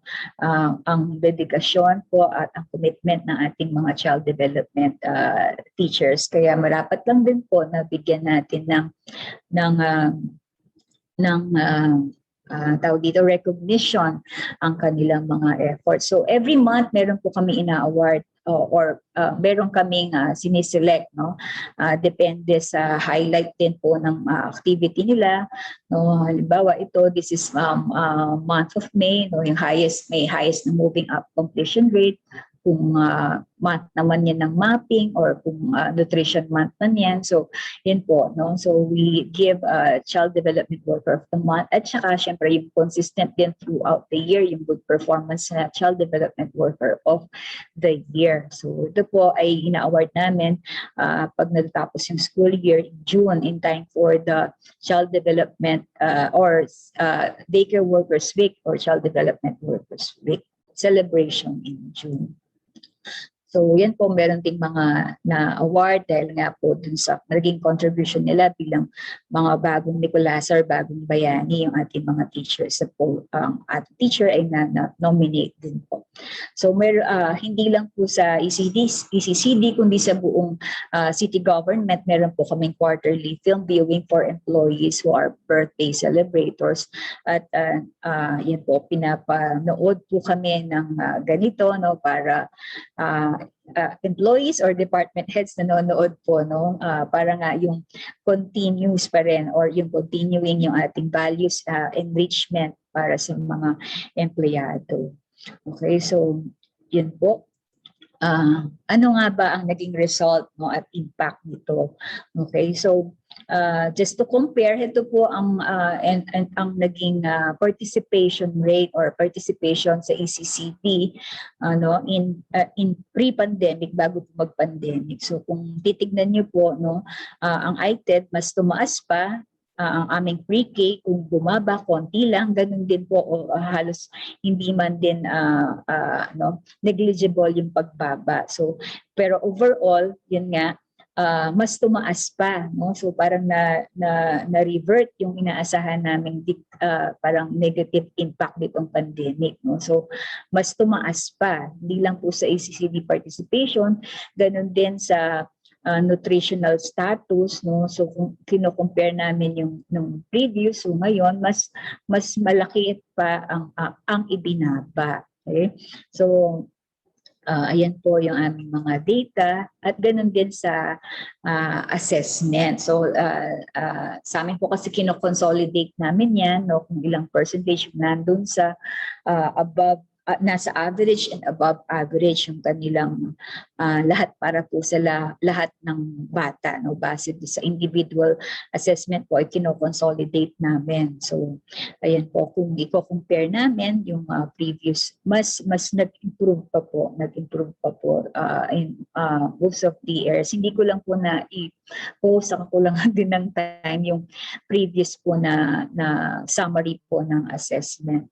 So yun po ang naging impact at syempre documented naman din po ng ECCD Council, no, kung ano yung mga testimony, no, ng mga parents po natin, no, on how the Educare or the CDPAB ay nag-impact po sa kanilang relasyon ng kanilang anak sa pag-unlad ng bata, no? Ganon din po sa magulang. So isa nga po dun sa na-feature si Nanay Lani ng Malpitik Child Development Center. So ito po, nilagay ko lang kung ano yung normally or yung mga narinig ko na kinuwento ng ating mga teachers kung paano yung sinasabi ng ating mga parents, no, yung nagkaroon sila ng mas ng oras at panahon sa kanilang mga anak, mas nakilala nila at naging close sa anak, dahil nga po nag-i-enjoy dun sa mga weekly learning activities. So yung mga na-expose sa gadget, nabawasan po yung paggamit. Kasi even yung mga kapatid din ay sumasali sa activities, no? So mas nag-enjoy pong gawin daw yung module sa ECCD kaysa sa anak na nandun sa elementary, no? At this time mas naintindihan po nila kung paano yung development ng mga bata, no? So, yun po yung kabuang sharing. I would like to end this with this quote from Ziziglar that our children are our only hope in the future, but we are their only hope in the present. So, importante po yun. At syempre, isang makulay na thank you po sa inyong lahat sa pakikinig. Maraming salamat po. Maraming salamat, Miss Eileen Villanueva. And thank you din kay Mayor Edwin Santiago ng San Fernando, Pampanga for your presentation on the center-based ECCD program. Alam niyo, nakakatuwa, no? Itong EduCare program ng San Fernando, it's truly an inspiring example that all other LGUs can emulate. So, bilib po tayo sa San Fernando sa kanilang presentation ngayon. Anyway, alam niyo po, I was in family life and child development before and an ECCD advocate. So malapit talaga sa puso ko ang mga kabataan. Naalala ko nung I was in the municipality of Cainta, ay isa sa aking programa noon ay ang pagbibigay ng storybook sa ating mga kabataan. At kanina nabanggit din ni Miss Eileen na meron kayong children's storybooks na binibigay. And it's really refreshing to know na tuloy-tuloy maganda ang talaga adhikain ng ating mga development, ating mga daycare teachers. At maganda ang kanilang adhikain para sa ating mga kabataan. Anyway, nabanggit niyo kanina na si Whitney Houston yata nagsabi na I believe that children are our future, no? At sabi din naman, meron din tayong counterpart niyan. Sabi ni Gat Jose Rizal, ang kabataan ang pag-asa ng ating bayan. So paulit-ulit, pero totoo. Kaya kailangan natin itaguyod talaga ang ating mga kabataan. So ngayon naman, we are now in the Q&A portion of the program and we would like to open the floor for questions you might have for Miss Eileen. So, sa ating mga kasama, no, ating mga panood, kung kayo ay nasa Zoom, please click on the Q&A button found at the bottom of your screen and type your questions. And if you are on Facebook, just write your questions, type your questions on the comment section. So, start tayo, Miss Eileen. Exciting ang iyong presentation, ha? Kahit mahaba, hindi ako inantok kasi very, very exciting. Anyway, kanina no, may pumasok na sa atin na question galing kay Miss Arnelia Mandap. Sabi niya, ito sa kindergarten ito pero siguro gawin din natin sa ECCD, no? In relation to the ECCD. How can kindergarten teachers achieve holistic development of children? And how can they provide quality education to children in the new mode of learning? Ito nga, no, face-to-face at yung mga modular. Kanina, alam ko na-present mo yan, pero syempre gusto namin marinig sa iyo. Miss Eileen. Yes po. Also, sa ECCD, yung start pa nga lang, naging positibo yung pagtingin namin. Kasi nga, pagka yung child development kasi, no, mas matututukan siya, di ba? Kung magulang mismo ang nagbibigay nito, especially kung supported naman po ito, guided naman po ito na ating mga teachers. Kasi pagka sa center, di ba, ang dami nila, no? Nasa 25, no, kung minsan no, kung minsan lagpas pa nga, kaya mga superwoman yung ating mga child development teachers, no.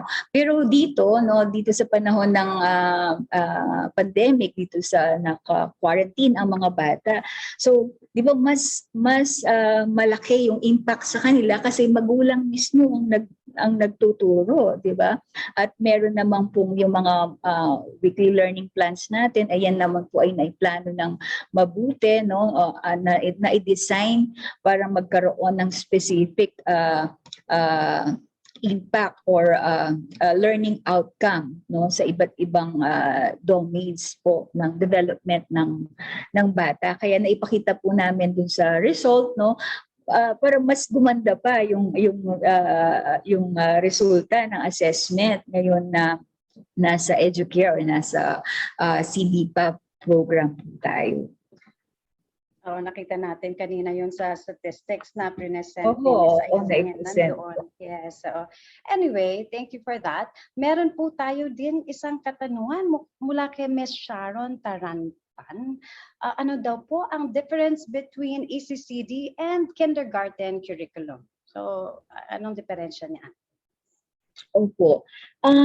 Ang 5 years old kasi kindergarten, yun nga, formal learning na yun, no? Although play-based pa rin sila, no? So mas ang sa ECCD kasi child development, no, we are focused dun sa 7 domains of development, no, ang tinitignan natin. So hindi po ito academic, hindi po ito graded, no, kasi we are just preparing them to be ready for school na nandun, they are developmentally on track pagdating dun sa iba't ibang areas no, ng receptive language, no, yung self-help, no, para po maging ng cognitive development. Hindi lang na cognitive, no, so marami pong areas yan para nga maging successful, no, yung kaniyang pag-enter ng formal school. Formal school, yes. Yes. And meron tayo ulit dito. Ito medyo interesting to at alam ko maraming mga nanonood na gustong-gustong malaman ito. How did you provide plantilla positions for CDT or the CDWs? Yan ang number 1. Excited tayo lahat. Oo. Ang San Fernando po kasi meron na talaga yan. I think nung mag-city po ang San Fernando, naglagay na po sila ng plantilla positions. No, sa time po ni Mayor Edwin, na-expand pa po ito at nabigyan ng structure. I mean, ng program ng tawag dito, yung management structure. So, hindi lang po mga daycare worker items, nagkaroon po ng mga administrative officer positions and administrative assistant para nga po dun sa program management no, ay mas ma-manage po natin ng mabuti kasi nga mas nagiging yung hindi lang kasi before no yung halos feeding lang ganyan, so ngayon yung meron tayong early learning program that we need to monitor din po kung paano ito nag-i-impact. So maraming reports kasi ngayon. Okay, so yun po. Meron na po talaga silang plantilla and nakakagamit po tayo sa ating SEF. No, in addition to sa mga plantilla ay nakakapag-hire po tayo ng contractual. So we naka-attract din po tayo ng mga let passers so with the LSP no LSP ECCD teachers po na positions. At dahil binanggit mo, Ms. Eileen, yung SEF natin, sabi dito, may isang tanong, no? Your SEF allocation for ECCD is high, mataas, no? Anong strategy daw ang ginamit ng mayor ninyo to encourage the school board to support the ECCD? Magaya naman natin sa ibang LGU. Opo, actually, nandun po talaga sa leadership din po kung paano binibigyan ng importansya, no, kung paano ina-advocate, no, naririnig po sa ating mayor mismo kasi siya naniniwala talaga sa ECCD ang huhubog ng pagkatao ng isang bata, no, na sila ang future leaders, no. Ang sabi pa nga po ni Mayor, pangarap nga niya na from our ECCD learners ay someday magkakaroon ng presidente galing ng San Fernando. So ganun po yung talagang paniniwala, yung advocacy po ng ating leader, no. At syempre susunod po yan, tsaka chairman naman po ng local school board ay ang ating mayor. At nakikita naman po ng DepEd din kasi ng ating City Schools Division, kaya po ito sinusuportahan dahil may magandang impact po sa pagpasok po ng mga bata sa kanila sa kindergarten. Yes, tama. And meron din po tayong maraming tanong, Ms. Eileen. Galing kay Ms. Roda Dumawal Kitan. Sabi niya, ang CBPAV po ba ang dapat sundin ngayon for PR sa weekly plan? Or depende po sa LGU na pagpagawa ng module?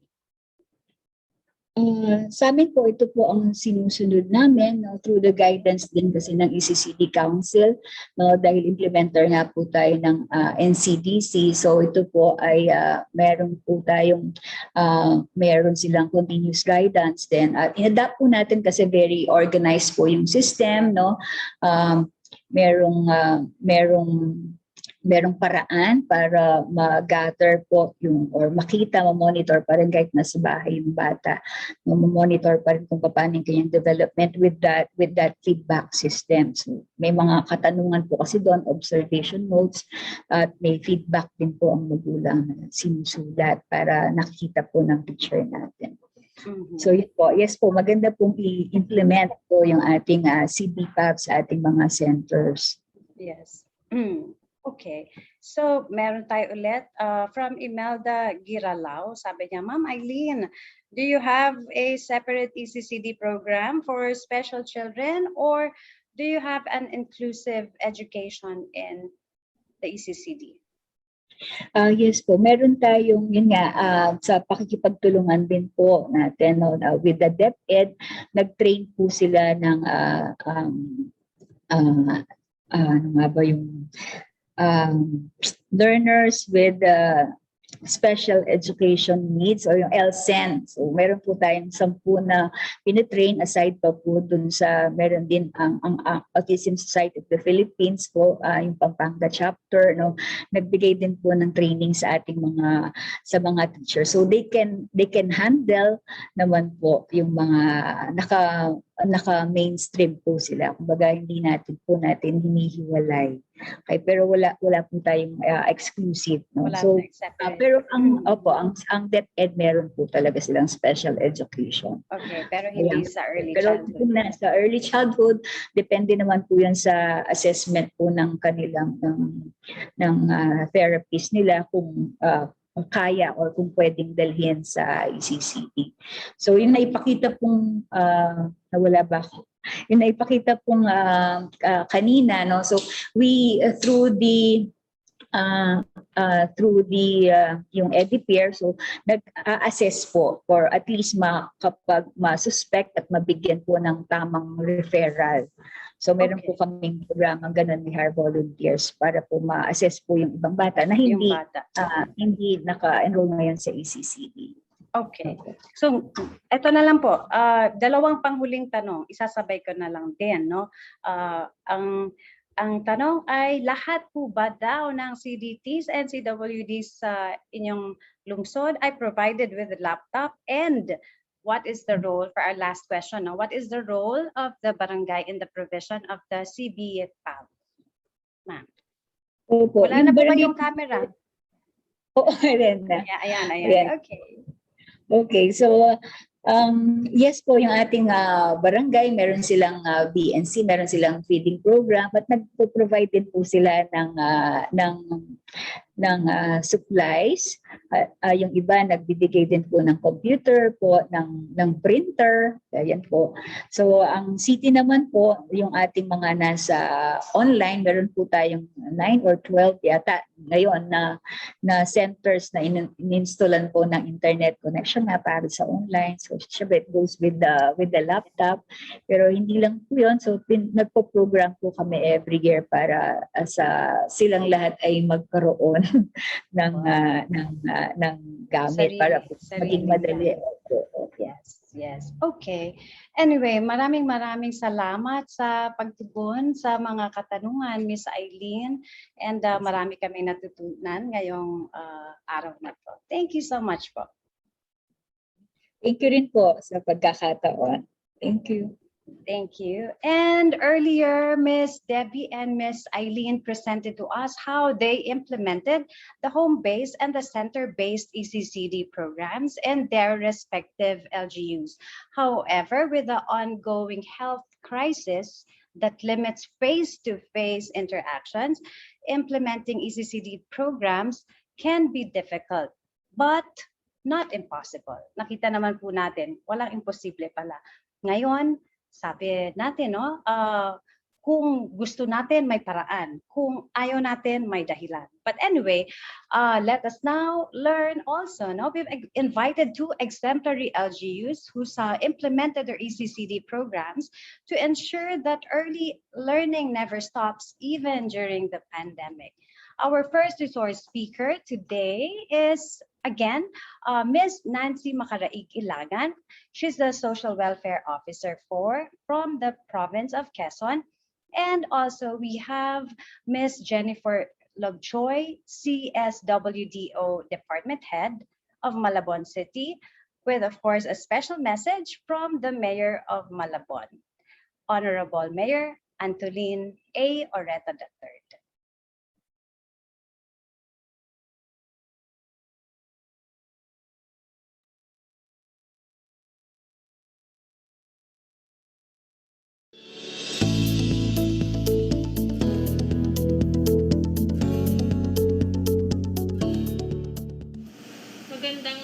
po sa inyong lahat. Ako si Nancy Makaraig Ilagan, kasalukuyang Social Welfare Officer 4 ng ating lalawigan sa ilalim ng tanggapan, Provincial Social Welfare and Development Office. Tatalakayin ko sa inyo ang programang Early Childhood Care and Development. Ang Early Childhood Care and Development sa ating mga local government units ay tinatawag na programang tumutugon sa pangangailangan at karapatan ng mga batang nasa early childhood years. Way back 2005 hanggang 2008, implement tayo sa lalawigan ng Quezon ng Early Childhood Care and Development Program. Kabilang sa implementasyon ng programang ito, ang health and nutrition. So dito, in-implement natin ang pagsasagawa ng rehabilitasyon o pagpapaayos ng mga barangay health centers kasama ang mga nutrition post. Nagkaroon tayo ng paglulunsad ng pagbibigay ng mga micronutrient supplementation sa mga pregnant and lactating mothers. Binigyan din natin ng mga vitamins at iba't ibang mga kailangan pang supplements ang mga bata na nasa edad 0 to 6 years old. Hinikayat natin ang regular na pagpapacheck up ng mga nanay. Pinalakas natin at pinalawig pa ang maternal care and child care sa ilalim ng health and nutrition. Regular din at tinutukan ang pagtitimbang ng mga bata kung saan kapag meron tayong nalaman na ang bata ay mayroong kakulangan sa timbang ayon sa kanyang edad at kasarian, ito ay binibigyan ng kaukulang interventions ng ating programa. Nagkaroon din tayo ng iba't ibang mga gawain tungkol sa early childhood and psychosocial stimulation.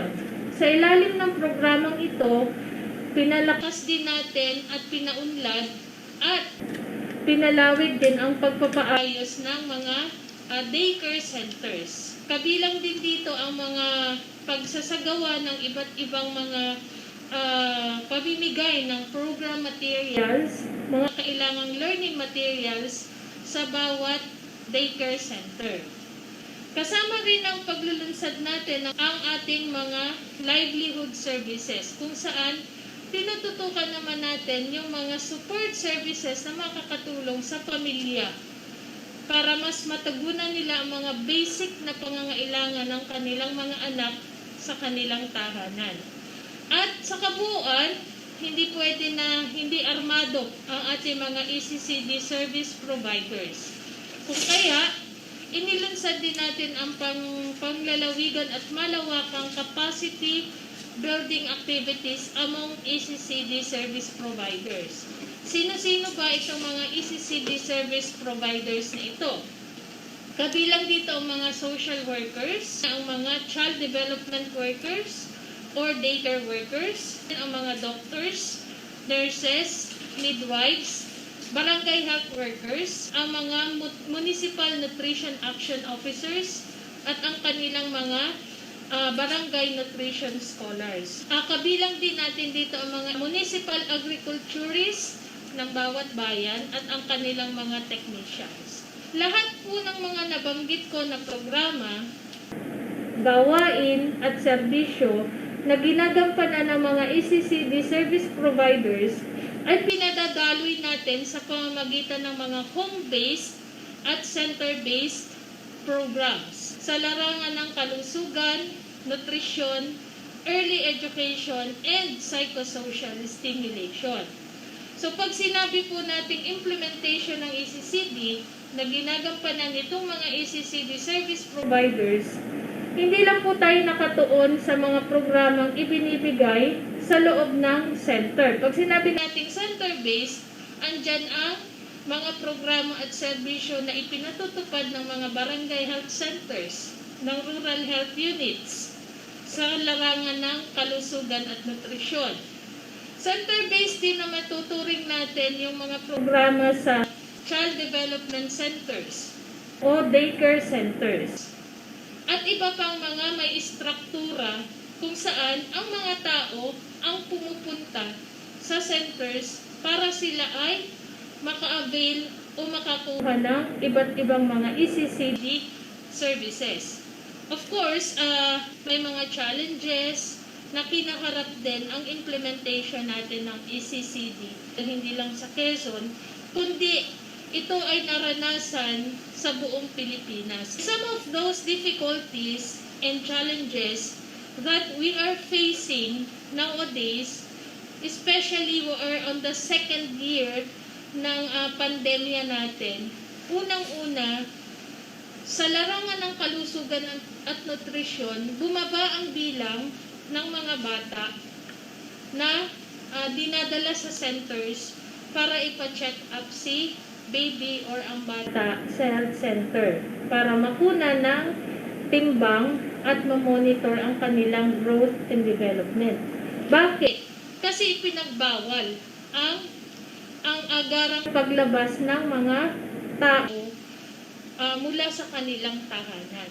Isang balakid din at isang challenge na rin sa atin na hindi nakakapasok ang mga bata natin, ang maliliit na bata natin sa mga daycare centers. Ngayon, ang tawag na natin doon ay Child Development Centers.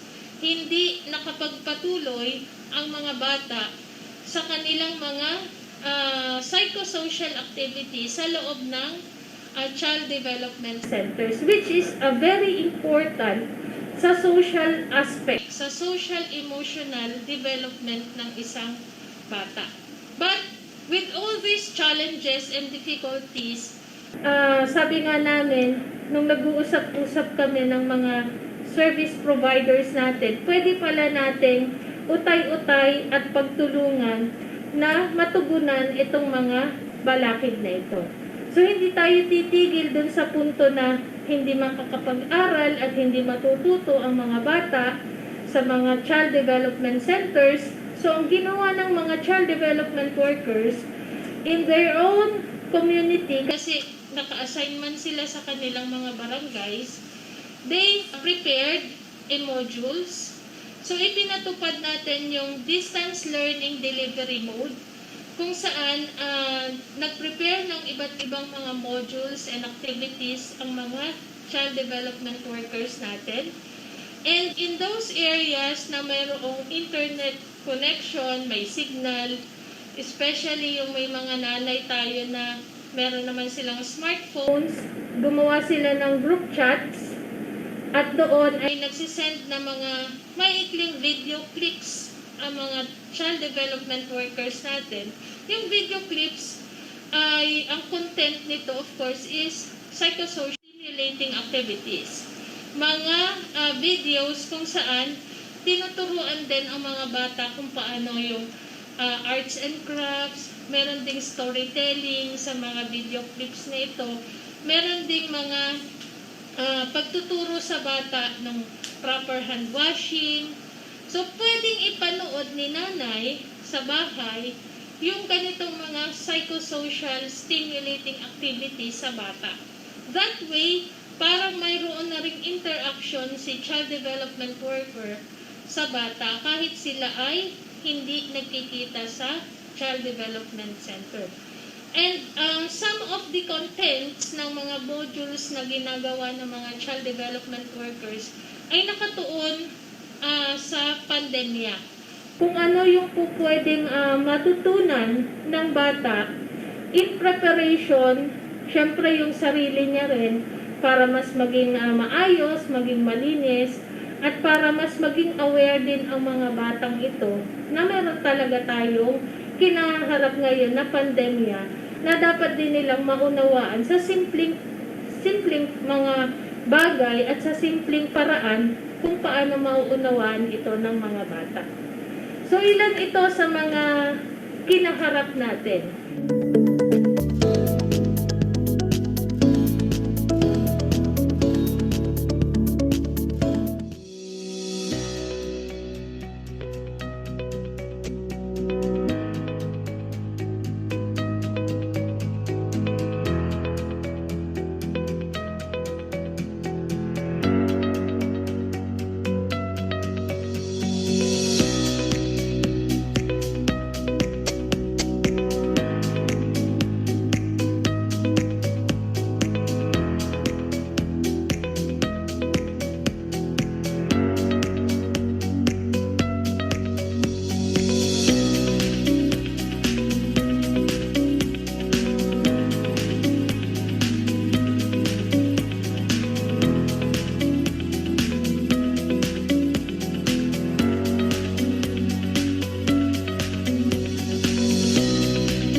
Ako po si Mayor Len Oreta ng Malabon City at ang ECCD ay napaka-importante sa aming lungsod.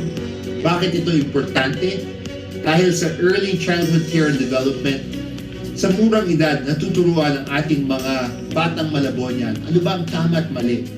At sa murang edad, madami silang natututunan. Kaya nagpapasalamat ako sa lahat ng tumutulong para maging successful ang ating ECCD program dito sa lungsod ng Malabon. Maraming salamat.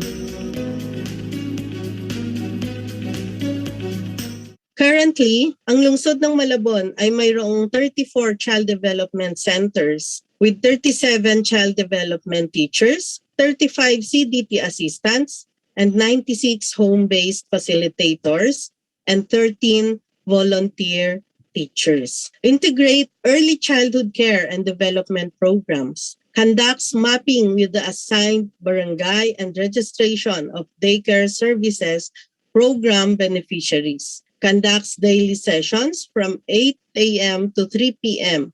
for at least 2 hours per class. Utilizes integrated approach and developmentally appropriate materials and activities in conducting his or her class. Monitors, assess, and records children's development and performance with the use of ECCD checklist, portfolio, and journal. Conducts parents orientation, election of officers, and meeting at least once a month. Conduct supplemental feeding with the assistance of the parents in accordance with the nutrition guidelines for Filipino children. Maintain the safety, cleanliness, and orderliness of indoor and outdoor environments of the child development centers. Conduct parents effectiveness service at least twice a month. Disseminate information to the parents and the community issues on environmental care and risk reduction management.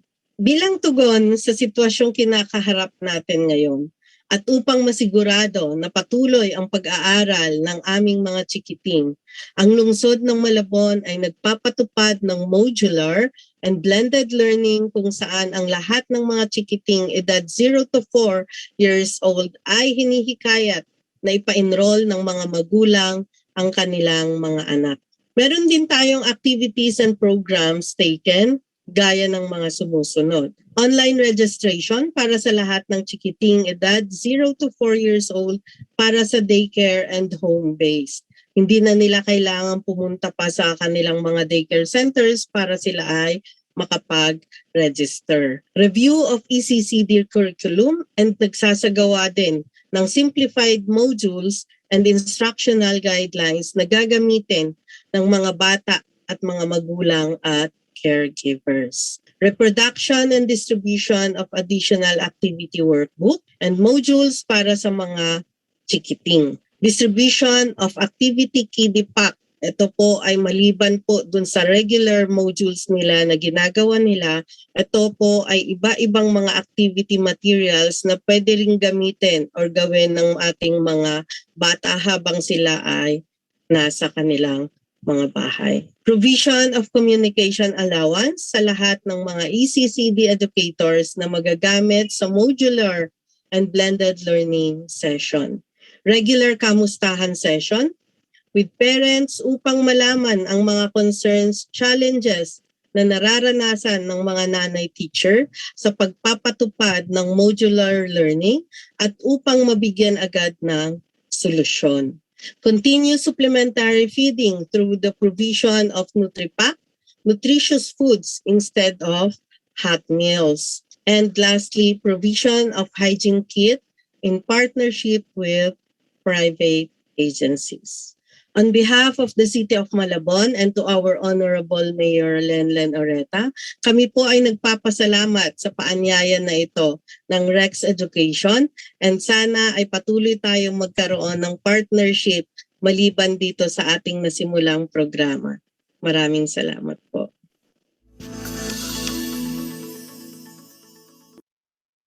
Maraming salamat. We have now reached the end of today's webinar. I hope you were all able to learn from the best practices shared by our wonderful speakers. Pa-virtual applause naman tayo sa ating mga speakers. Starting off with Ms. Debbie Lynn Bustamante, Municipal Social Welfare and Development Officer of Bustos, Bulacan, together with Teacher Marivic Lip, Mommy Ivy Mendoza, and Mommy Yam Arsena. And kasama rin si Ms. Eileen Villanueva from San Fernando City, Pampanga, and Mayor Edwin D. Santiago, the City Mayor of San Fernando City, Pampanga.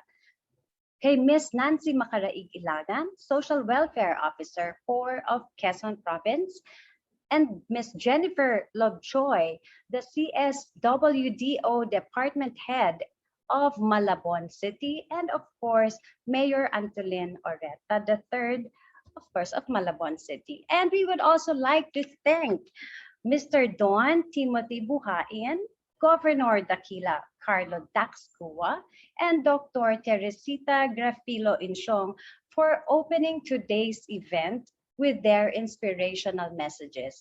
Maraming salamat po, and we also hope that you can join us in the succeeding episodes of the Educampion Local Governance Series, and please follow our Facebook page for updates.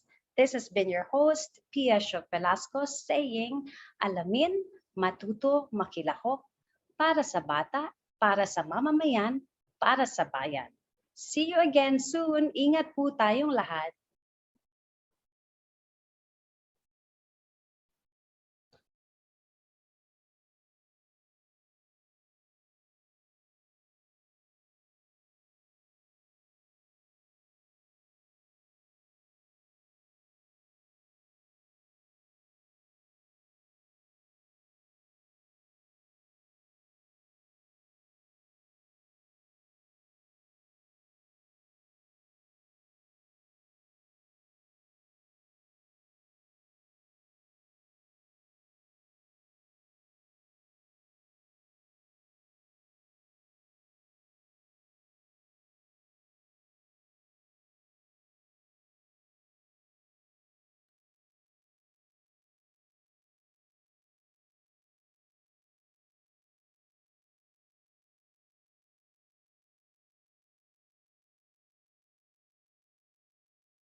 Naka-disconnect na po tayo sa Facebook.